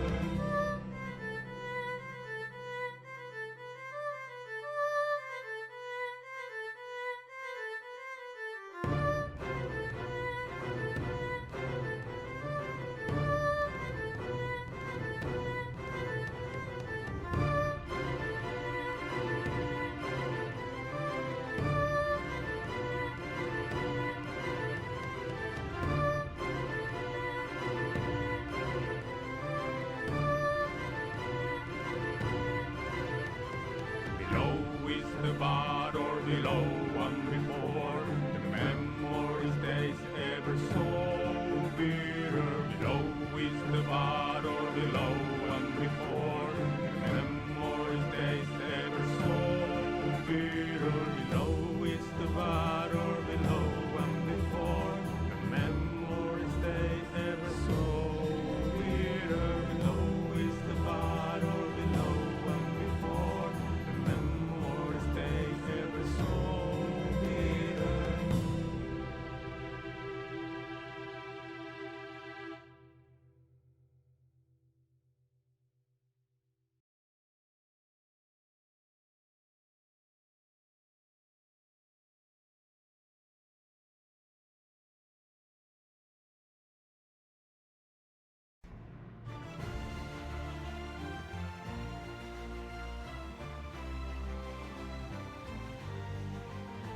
In the darkest of nights, an Arkhonian tale unfolds. A quest to rewrite destiny, when fortunes have already been foretold. A divider with blood of old seeks answers this world may hold.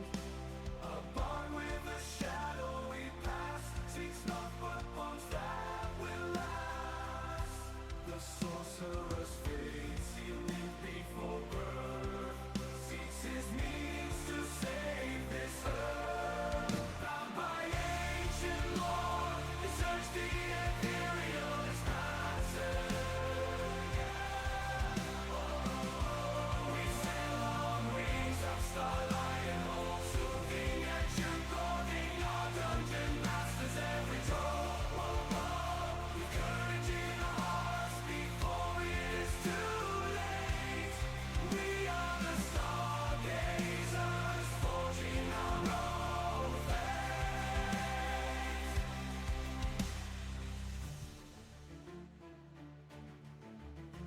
Now remain two fighters, whose paths to freedom align.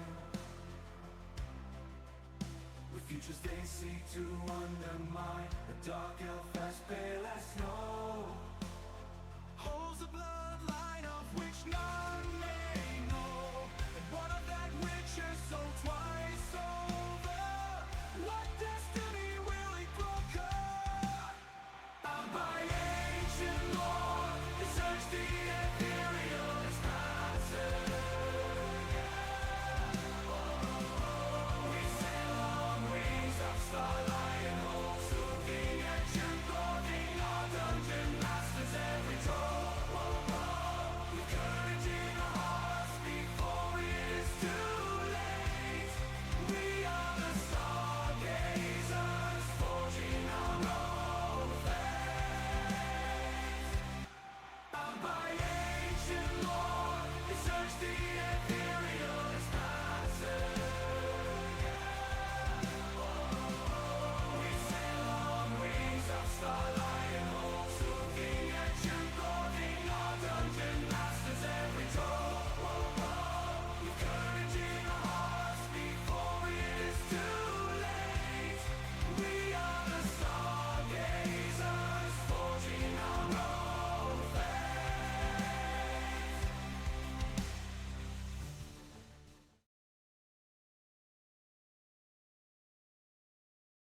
I hear the echoes of victory in fields won before time. When battle draws so near, you will feel the same in war. Below is the battle, below one before, and the memory stays ever so bitter. Below is the battle, below one before, and the memory stays ever so bitter. Below is the battle, below one before, the memory stays ever so bitter. Below is the battle, below one before, the memory stays ever so bitter. I hear the echoes of victory in fields won before time. When battle draws so near, you will feel the same in war. Below is the battle, below one before, the memory stays ever so bitter. Below is the battle, below one before.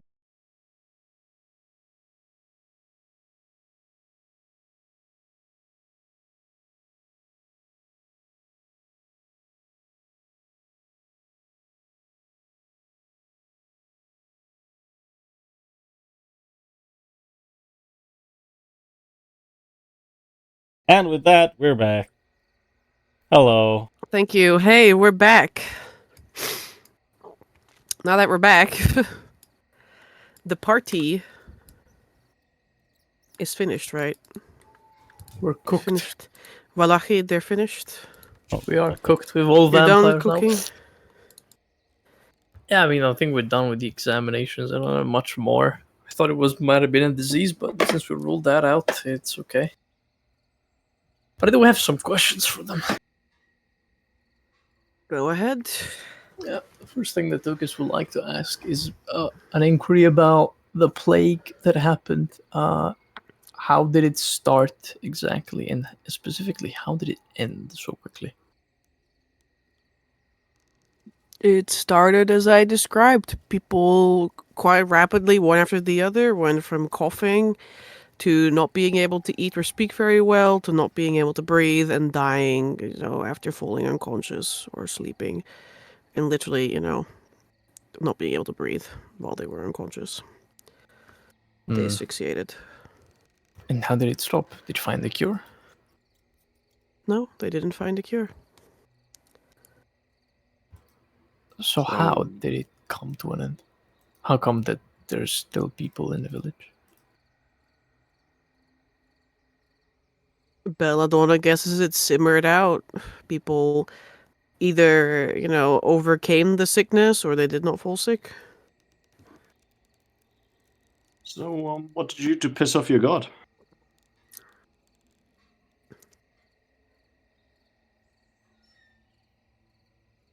I told you we denounced her, and that's why we're in this situation.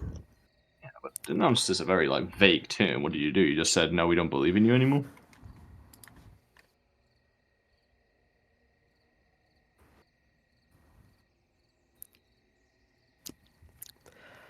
Culkin,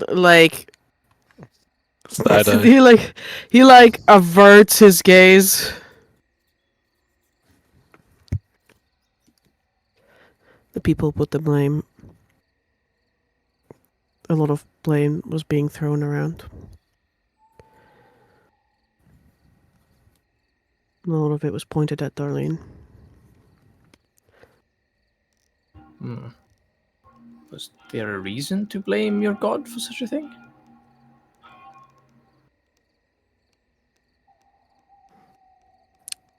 Children were dying and they did nothing.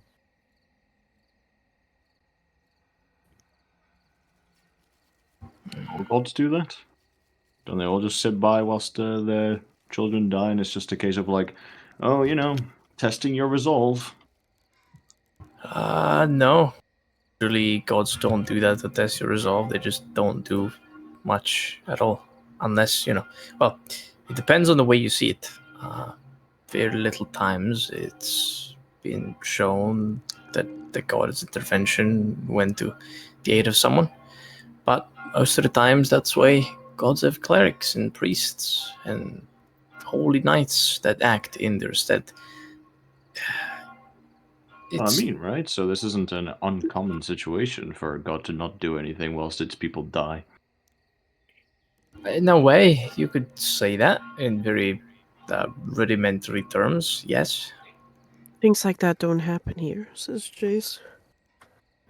He like turns around a little bit surprised. I tell him your god comes down and just helps people. Well, I'm not saying that either, but historically, Fafnholt's always been a quiet place. Bad things don't happen here. Well, statistically, they're bound to happen eventually, especially if there's never been any grief or plague here. Well, yeah, I know that statistically, that. I'm also all about statistics, Tokas, but if you call it statistics and I call it statistics and the people here call it Darlene. Well, I get that one. Blamed your god for people dying to a plague. Huh. Well, some did. Someone has to, I suppose. Blame's gotta go somewhere to make people feel better. Well, whether this Falcon's head hangs. He stopped Yeah. fiddling. He stopped fiddling. He's just looking down now. Whether this was divinely ordained or not, it's it feels like there's a it felt like it doesn't necessarily well, the cause might not be directly tied to the plague. We've ascertained that it's a curse of a kind. So it was placed upon the village by someone powerful enough to place a curse on multiple people at once. Lucas kind of scours his notes. Have you partaken in any strange ritual, any magical circle, anything of the like? No. What? I'm not sure how preaching goes about, or the rituals of Darlene go about in this village. Never know. Certainly nothing like that.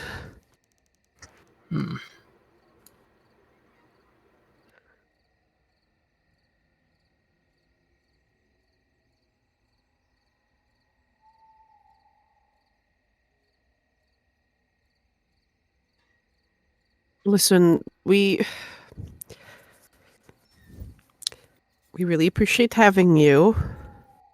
It's just, I mean,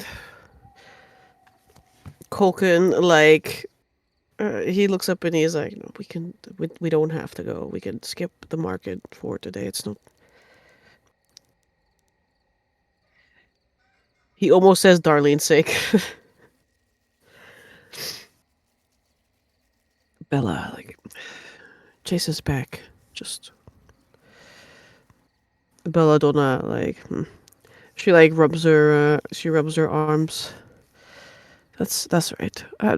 Is there anything else we can do for you? I'm afraid normally we would just start our days now, but you didn't want to sleep. A game, perhaps? Some more food?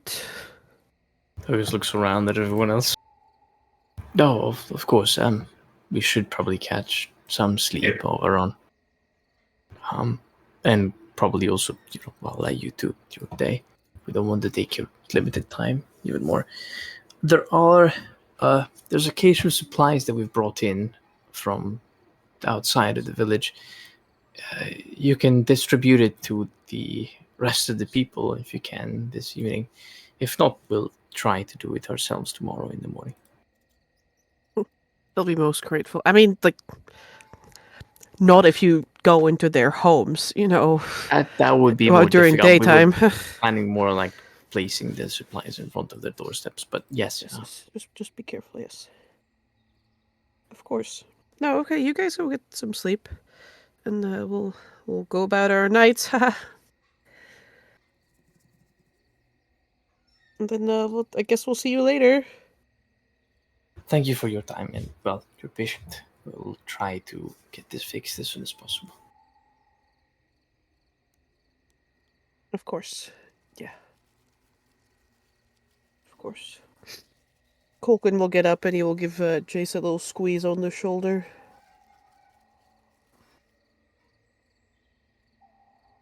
My tools are in the shed with Toffee if you need them, he says. And then he will go check the door with a little like hatch that has a mirror in it, and he's like, as soon as it's safe, he will unlatch it and they will go outside.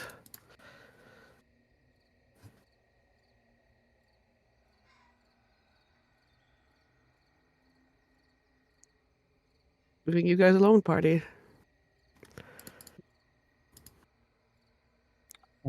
What's the plan? We've got a lizard heading to his death and a town who's burning to the sun. Speaking of Zarius, give me a moment. Tori will take out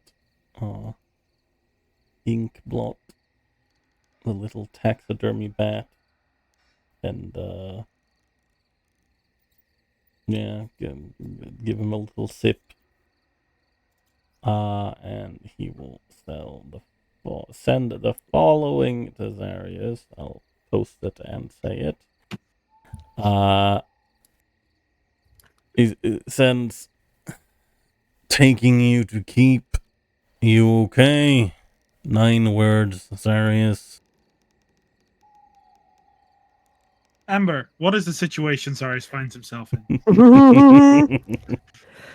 You like open your eyes, you look up, you're like you feel the rocking of the cart beneath you. Ah, you're finally It's like Finally awake. Zarius, there's one person on the front of the cart, and there is the woman sitting across from you. Her arms are like spread over like the sides of the cart, you know, as she's leaning back. Her sword, which is very clearly a very large claymore, is like resting by her side, like it was like a little buddy who's like hanging out with her, you know, on the bench. Gangster. You are being carted away, though. Probably to the keep, like Vittorio's implying. I can hear Mark's brain trying to count 9 words. Yes, it is. You know, it's okay. Zarius is a bard. He knows how to count, like, when he has to play music and whatnot. So it should be fine. Honestly, you barrel knows roll how off the to back count. of the cart Yep. So and you turn yourself invisible. Don't give him ideas. It's a foolproof plan. How are they going to fool an invisible creature? No, I mean Zarius hears it for a moment, and I am like he's just sitting looking at the woman who has a sword, so Yeah. he can't really do anything anyway, and just like, hey, I'm working with dragon grafted witch claymore lady. That's 9 words. That's all the information I can give you, Vittorio, about my situation. I'm working with. I asked you to be quiet and shut the fuck up an hour ago. Hey, muzzle this dog. This is what he said. Ah, thank you. You want to muzzle him? Yeah, I'm sure we have a muzzle like size small back at the keep. I imagine Zarius like tried to do a couple Small of face. like I imagine he would have tried a couple of small talks and like get to know this woman, because I mean he is quite impressed, so he's like Zarius, the only thing you've come to learn is that she is likely in charge, as everybody else listened to her, and you've caught somewhere in between, like, you know, between these people like communicating with one another, most of which is in Lower Burag. Yeah, I do not. Although it has the lilt of something southern, at least the man that's sitting in the front sounds very southern. Morencia Castanelli. Yeah, I was about to say like more NCR. Yeah, I wonder where witches come from. The woman, Actually, the woman, not at all. She's a self-made witch. She's not even a witcher. She's just like a woman. actually, I have. But you've heard a word a couple of times that's clearly not a word, but rather a name, and that name is cricket. Do they at any point talk private, like do more private stuff, like whispering? I mean, they can clearly see that I don't know their language. But, Yes. But like, do It's they hardly at any. point do- No, it's not like whispering. It's more like they're just like talking in like they're not talking so that for you to hear. You know, they're just talking to each other at a normal volume. Yeah, they're not hiding anything from me. Like, No. yeah, okay. No, I was thinking maybe I could just start bursting my bardic inspirations to just listen with, because then they can understand the language. Or just to be like, hello. But if I don't have the feeling that there's like crucial information being said, then I won't do that, and I'll essentially just kind of like try to obtain information, like, have you hunted? And then I can like, what is the biggest thing you've hunted? You look like a scared lady. And she's like, shut up, I'll kill you. Shut up. Zara's like, okay. I think if you ask her like, what have you hunted, and you just keep talking about that, and she just like, she doesn't get you to shut up with her like silence, she will say something like a dragon 20 times your size. She says something of the likes of, "You haven't seen your sister in a while, haven't you?" Oh, no! No, but in that case, Zaris will look like genuinely impressed, and I don't know if I can make a persuasion check. And I don't mean to like persuade her to anything, but to show that I'm genuinely like impressed by her efforts to just kind of feed. You want to charm her? To charm her, to kind of feed into her ego more than anything. Damn, well, Go ahead. Could I use my draconic presence on? I think it's best not to have this advantage. You can make an attempt. I believe in you. Then I will have a straight up check, which I would like. Right. That 20. Wabam. Seeing as I don't think I'm going to be doing a lot in these things, I might as well use my fate here. Because I really want to make...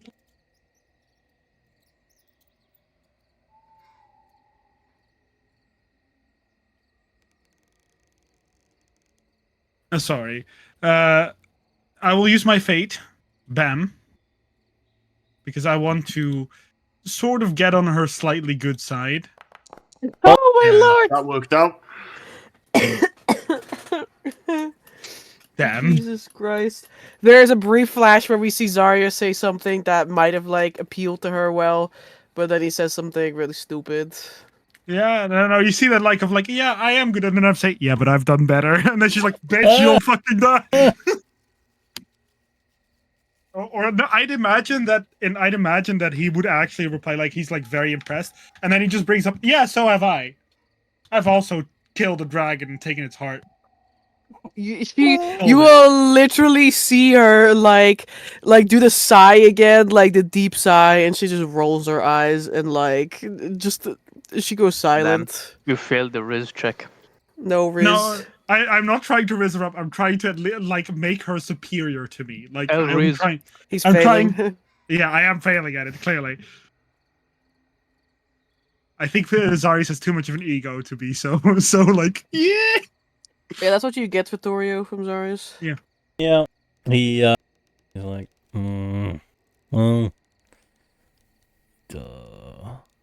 he's don't think he can talk a lot right now. He said that well, it sounded like he was talking to someone else, but said that he was working with them, some dragon grafted claymore lady. I assume it's one of the wardens then, but I don't know. Dragon grafted, that sounds kind of weird. But yeah, at least he doesn't seem to be hurt. Oh, So he's not captured? He's working with He's them? working with people? I don't know. I'll send him a message again, and well, I guess right before we sleep. Because if he's, on the cart and traveling, he might not be able to respond, freely.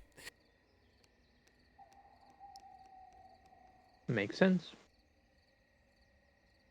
But, yeah, it didn't sound hurt. So, that's Mm. something. Of course.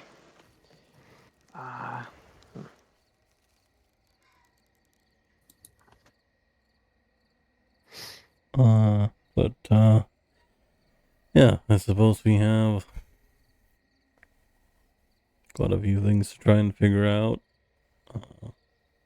Kind of need to figure out what this head doctor is doing, if anything. Especially if it's supposed to be as bad as those witness reports from the book and the Queensberry Lodge. Sorry, I wasn't here. My Discord crapped out.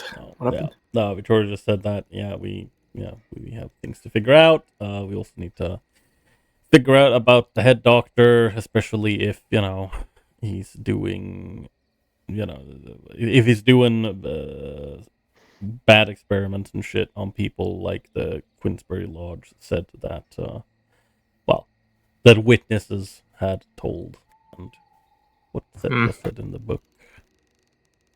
I still find it sketchy that they have sent people to bring supplies, but they didn't come back yet as witnesses that brought back information about the doing of this doctor.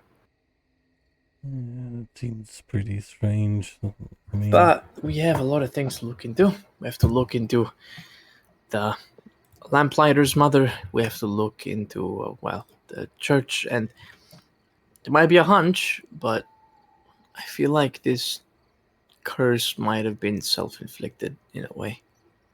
I don't know what happened in this village, but maybe it was something related to the plague that struck it. But there was a lot of guilt in the two of them, as if they had done something they deeply regret. And I don't believe it's just missing the next church appointment. It's something deeply rooted, something that seems to be the stem of whatever this whole ordeal can be. Victoria looks between Tokas and Lawrence. And he's like, Lawrence, you thought that the regret and all of that was from their deity instead? Yes. I suppose, Vincent says, lying down on the ground, throwing the coin up into the air and catching it. I suppose we just need to do some good old-fashioned snooping around. Do we know where these doctor folk are? In the church, they've been, stuck in there for the moment they got into this place. So if they have come to any answers, they must be there. Secondly, we need to figure out what's up.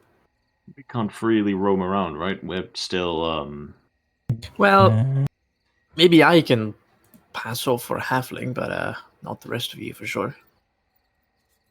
Any snooping is gonna have to be done carefully. If we want to stoop, it ironically have to be done during the day. I actually kind of like that.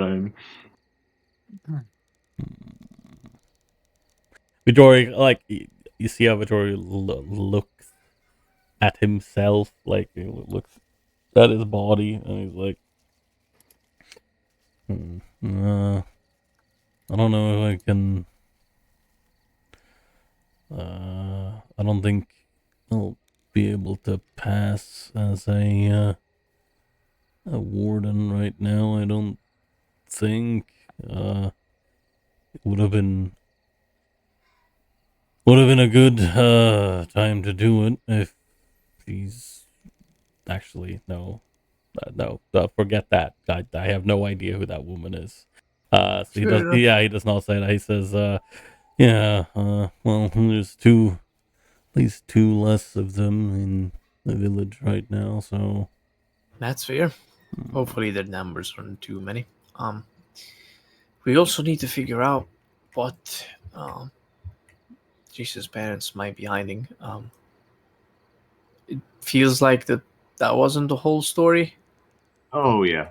He kind of turns around to Jace. You must know your parents well, did you? She has a pretty deep, furrow in her brow. Mm-hmm. Yeah. I feel that too.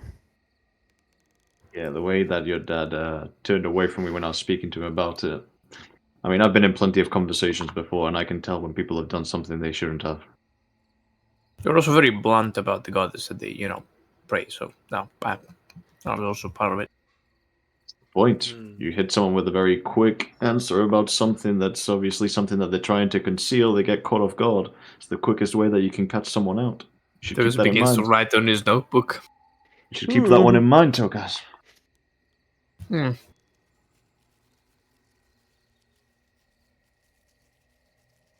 Well, I may not be smart, but when it comes to social cues and body language, I'm pretty good. Well, if there's one that can disguise himself as a halfling, that would be me. And well, he turns around to Jace. Well, you already are one, so we're okay. I am going to go out tonight. Well, yeah, I guess the faster I do this, the better it is. I'm going to try to ask around some information. I feel like if this curse afflicts everyone in the same way, then it must have been a collecting act that everybody regrets. Or, as Lawrence mentioned, maybe these emotions belong to this divinity that the people of Thornmire celebrate, but I feel like it's a more personal thing that some god is upset at their followers. You think that tree's got something to do with it, maybe? What did you say? You think that tree that we saw outside has something to do with all of this, maybe? Huh. Well, it could. I'm not sure what the tree is for. Half an hour away. Sure, but I mean, I don't know very much about religions and Godhead and worshipping, but don't people do stuff like that sometimes? Like celebrations yes. or like ritualistic things? I mean, yeah, I suppose so. Looks like it had been used for, yeah, some kind of festivities. Festivities or some sort of ritual, perhaps, or some scaramantic thing, or maybe it's some form of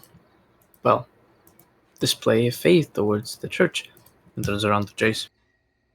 Have you ever seen that tree with those strips around the village? Well, yeah, in the village we hang up. I told you, in the village we hang up the decorations and stuff. Colorful ribbons, strings and whatnot. But they were all red, and this was about 30 minutes away. It's I may not really be able far. to recall this, Amber, but did the ribbons look old or tattered? Like, as in, oh, these have been left here from the way back time when we did this? Like, for example, I don't know, like decorations that were left from the previous year of celebration or the previous month of celebration, or is it quite recent, if I remember? You did not get close enough to get a good look at these ribbons. Yeah, we avoided at all. the tree. Yeah, You that's just, fair. you just saw that they were it was just a tree covered in red ribbons. strings and ribbons. Okay, yeah, as far that's as you fair. can tell. Okay. Well, Well, I don't know how we'd get out of here, but you and Jace could do an easy job snooping around here and getting information here. Well, we can get out of here the same way we got in. It's not going to be difficult. I don't imagine they suspect people walking from inside the river. Yeah, Just- not during the day either. just costs you some juice, doesn't it? A bit taxing No, for you. not at all. Oh. Then maybe me and the other bozos can head out and do the hours or so, walk back to that tree and give it a little bit one over. Well, if it's Whilst in the you and morning, Jace they'll look be able something. to join as well. We can't really go ask around people during the day since they're all closed inside their houses. Yeah, I also imagine that they have more guards, more wardens up and about and around in the evening. For sure. Since they're keeping the villagers inside the village. I Can't really leave during the day, so. can imagine so, especially if there's mutated beasts around the village. Those animals tend to be more active during the day. If their behavioral pattern didn't change, then more wardens would be spread around the woods to try and contain the possible dangers. While at night they would, I assume, gather back into the village and make sure that everyone doesn't go out.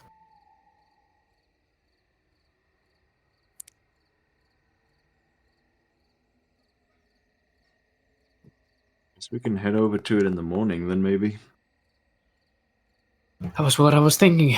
Early in the morning when the sun begins to show, and we can head to this tree and see if it has any connection to something that might have happened.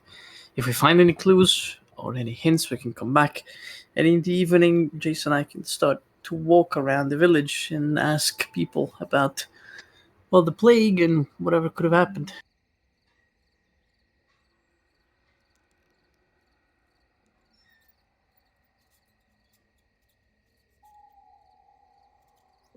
I like the ideas.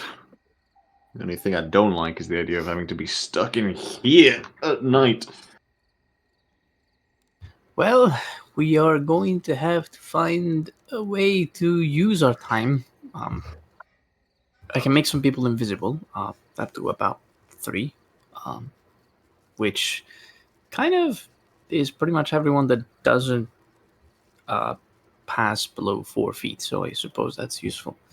Well, I don't really think, looks stuffy. I don't really think, he'll pass off as a halfling, but, yeah. Well, that's true, but she can I'm pass very off tall. She can pass off as a wolf, that's one of them. It's true. Wonder if the wardens would. This is going to sound absolutely horrible, and I don't mean it in any way. But if when you're, reverted, maybe you could go out with the wolf. That's a bit of a claymore mercenary type thing. You and your pet hound. And I don't mean that in that way in any way. So please don't take it that way. I'm just saying, like as a disguise, to get you and Delphine walking around amongst the other hunters. Well, Delphine has a pack, technically, so we could build some form of persona for Vittorio as, well, a slayer with this following of wolves. How well are they going to keep track of their numbers, Vittorio, do you reckon? Do you think they'll see you and think, well, we'd know that this guy's in hide by us? Think you'll blend in? Yeah, I don't really have a clue. We don't usually work together that much.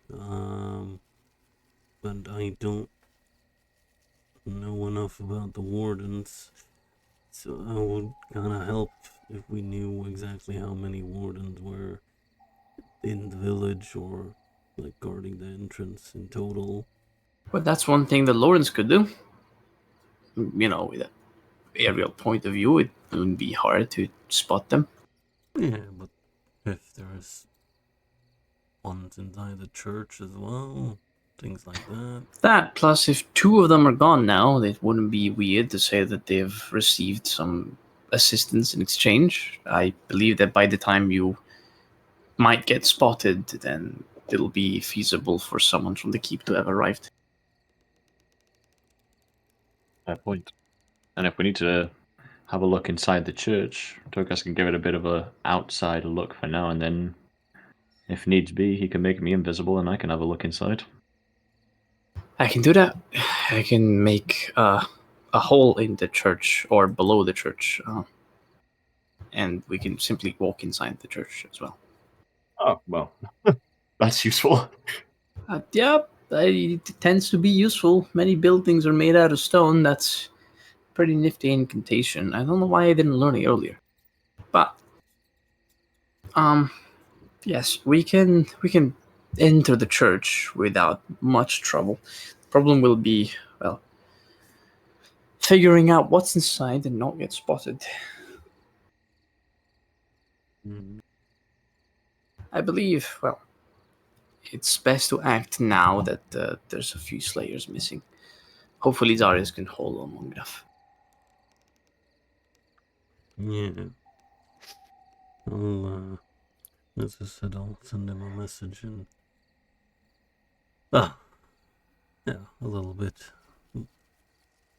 See if I can get some more out of him. Of course. So, on schedule. Tomorrow morning, we set off through the river and back to the tree. We investigate the location, see if it has any connection. Then we come back, do some looking around. I guess a first scouting of the place during the morning when there's sunlight would be a lot easier. See if there's anything amiss. And during the evening, I guess Jason and I can go check while I make the lot of you transparent.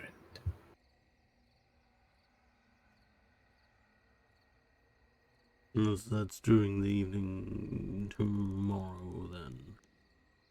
Yes, this evening I would prefer trying to sleep it off. If we have to do any investigations, I should probably catch sleep.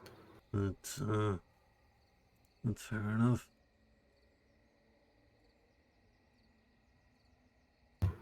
And I'm also going to keep track or tabs with Zarius. Hopefully they're just going to interrogate him and lock him up. I don't believe there's any execution to be done for trespassing, as far as I remember. That is, unless, of course, you trespass on the bedchambers of the Emperor, but that's not exactly where we are. Well, yeah. I don't imagine they would be killing people for being here. Well, if they haven't killed him yet, that means that they at least are civil enough to want to know the reason of his, visit. And if Zarius is as smart as he looks, or, as smart as I hope he is, then he's going to be able to come up with a believable story. And if it's not an outrageous story like, there's going to be a great monster coming into your village, and I'm here to hunt it and slay it, then everything should be alright, and perhaps maybe they're going to find him, maybe they're going to lock him up for a while, but if that's the case, I can plead for him later. Yeah, I suppose that's true.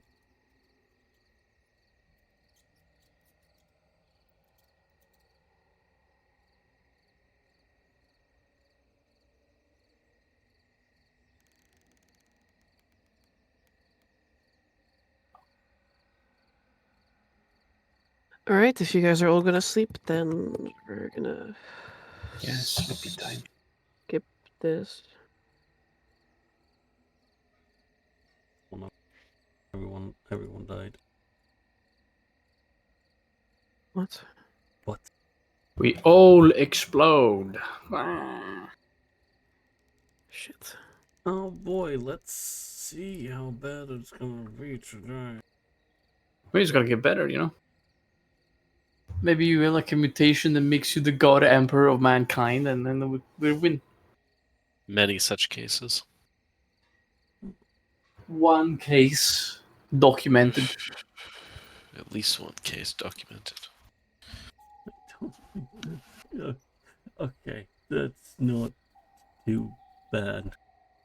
So while the party sleeps through the entire Halfling's night, Darius, That is Your me. cart eventually comes to a halt.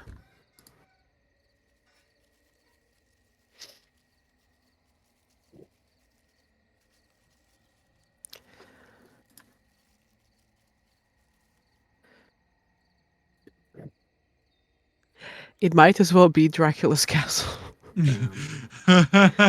I As towering over the forest is a tall structure with a couple of very round, fat towers and a thick wall surrounding it. Ah. An eerie mist clings to its walls and the forest around it, almost draping over it like spider webs or a veil. Deep pools of water lay by the roadside as your cart continuously plods along, creeping and creaking quietly as the undisturbed waters reflect the torches that are bound to your cart, although you know that the people on it don't require them. Ah. Cozy. Cozy. She turns to you again. To light things up for you. She turns to you again with like an exasperated like expression on her face.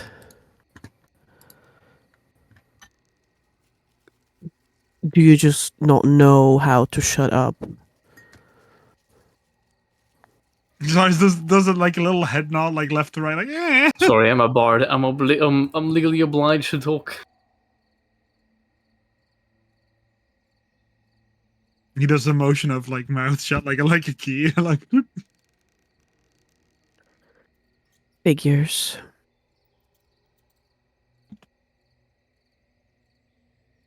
He then goes, well, we'll follow. The cart comes to a halt in front of a large gate.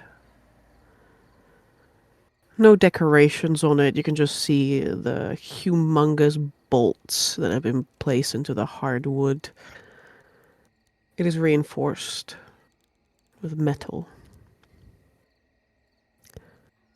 And it creaks open quickly and loudly.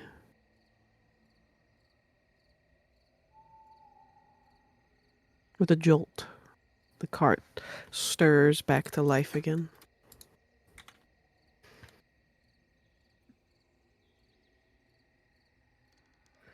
You end up in a rather empty courtyard. Doesn't appear to hold many people at all.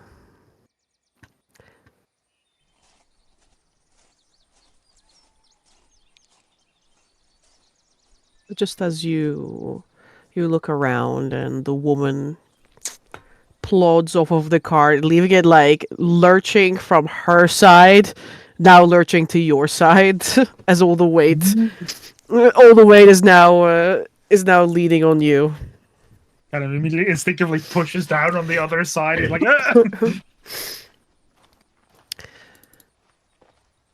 There's now another person standing besides her.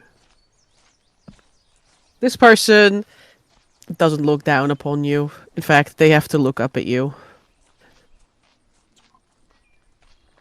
They're thin. Wispy, almost. The long face, long nose. A little bit of like scraggly hair that has been tucked behind their ear on one side. And the other, you can see that same ear has almost been like cut. It has a strange shape to it as well for a human. It's almost pointed. Maybe they have some sort of like elven heritage.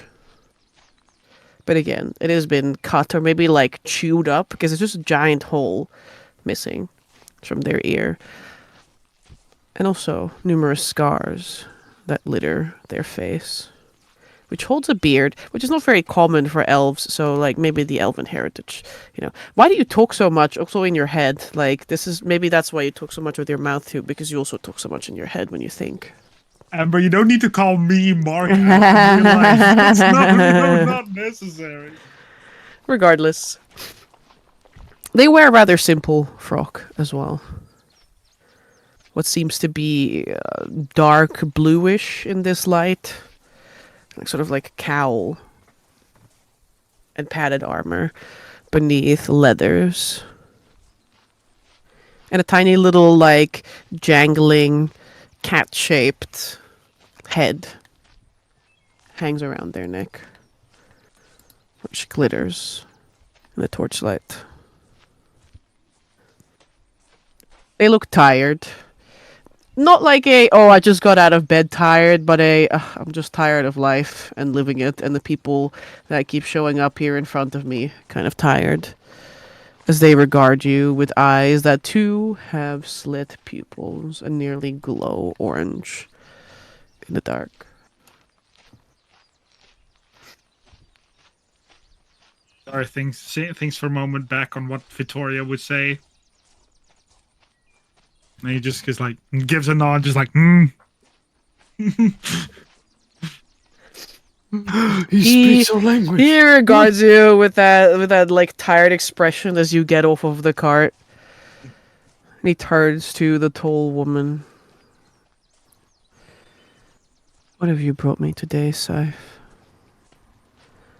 And what is your obsession with these dragonkin? Zaris will have a smirk as he says obsession with Dragonkin. He's just like, He knows exactly what he means, but he'll still smirk nonetheless. Man, you want that.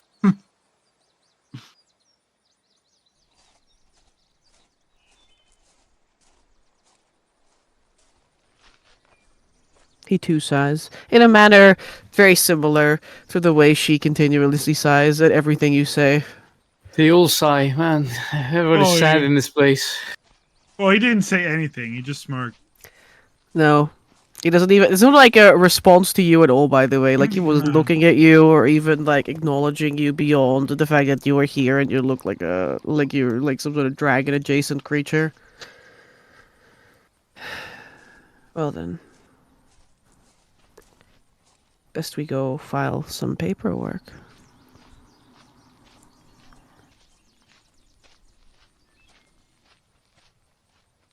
He once again holds up his hand. Does he speak in common, by the way? Or He speaks the Imperial norm. he like nods. He's like, all right.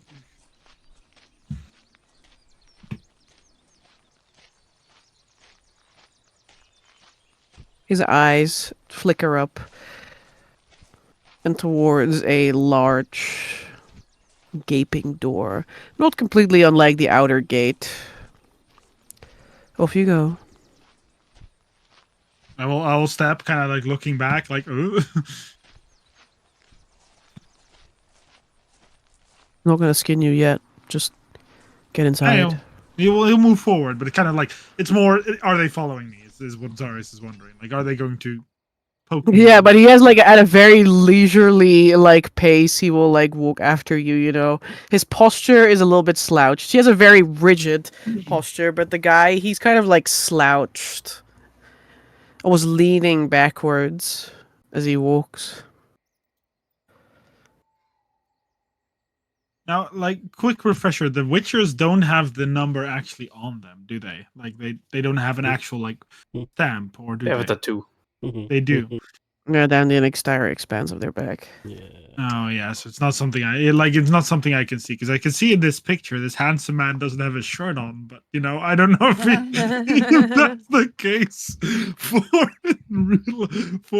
in the actual game. It should be well, but please correct me if I'm wrong, Amber, but it should be on their medallion, and so that if they're still using, the weapon that like they they received when they were a finished product TM. Correct. Then You would have to look at the back of their medallion.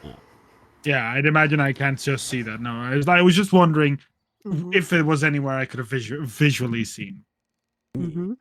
It is of a cat, right? Is that what I got right? Yeah, he has a cat-shaped medallion. She doesn't appear to wear any. It's really strange.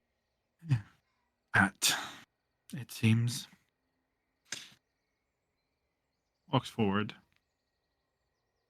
Oh no, I'm wearing cultural appropriation. Oh my god. They Yes, strip you you are. down. They find like relics from their ancient past. Me every single time. Damn, cultural appropriation. The one time it actually matters. Wait, which cultural appropriation does Zarius have? I'm wearing the 1/6's tinderbox. Yeah, the You have to tinderbox. hide that shit. Hide that shit, bro. Honestly, it's just a fucking dinnerbox with a rune. It's not really a But cultural it appropriation. always gets worse, doesn't it? Yippee! Zarius disappears into the maw of the abode of the witch.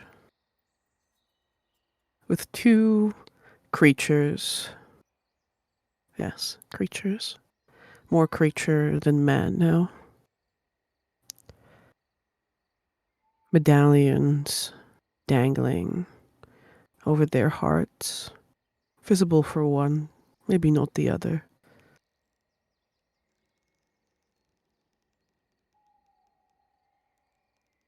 If only he had X-ray vision.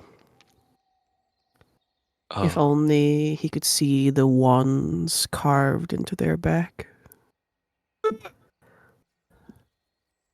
Wait, if there's actual ones, that's even worse because I have cultural appropriation of the ones. Cultural appropriation is the least of your problems. yeah. These guys are. You have 1/6, and this you're These talking guys to have been 1/3 and around since the 1/8. first patch. Just what I'm saying. Yeah, no, I understand. But that makes it worse that I have that one's tinderbox. And they slink into the darkness. And given my sickly state, maybe it's for the best that we check on them next week to see Yeah, what that's good. happens. Yeah. Thank you very much for hosting, even in your sickened state. And thank you, everyone, for being here and playing. Mhm. And thank you to all our lovely viewers as well. Correct. Thank you. Yeah, and we will see you guys next week, normal, I think. I'll look at Amber. Yeah. Yeah. Mark, is there a session for you guys tomorrow? In private, not streamed. Okay, that's fair. For those of you that will be thinking about it, like we said last time, we're going to have cool little one-on-one sessions of what the people are doing in Fallowwind. But because I'm the only one consistently there and I cannot stream because trust me, my internet's shite. We're going to do that in private. You'll hear the results on it on the 6th of July, which is the next time we play. Completely fair and valid. All right. Well, then we will see you guys next week for some more Arkona's accounts. Until then, bye bye. Bye bye. Bye bye.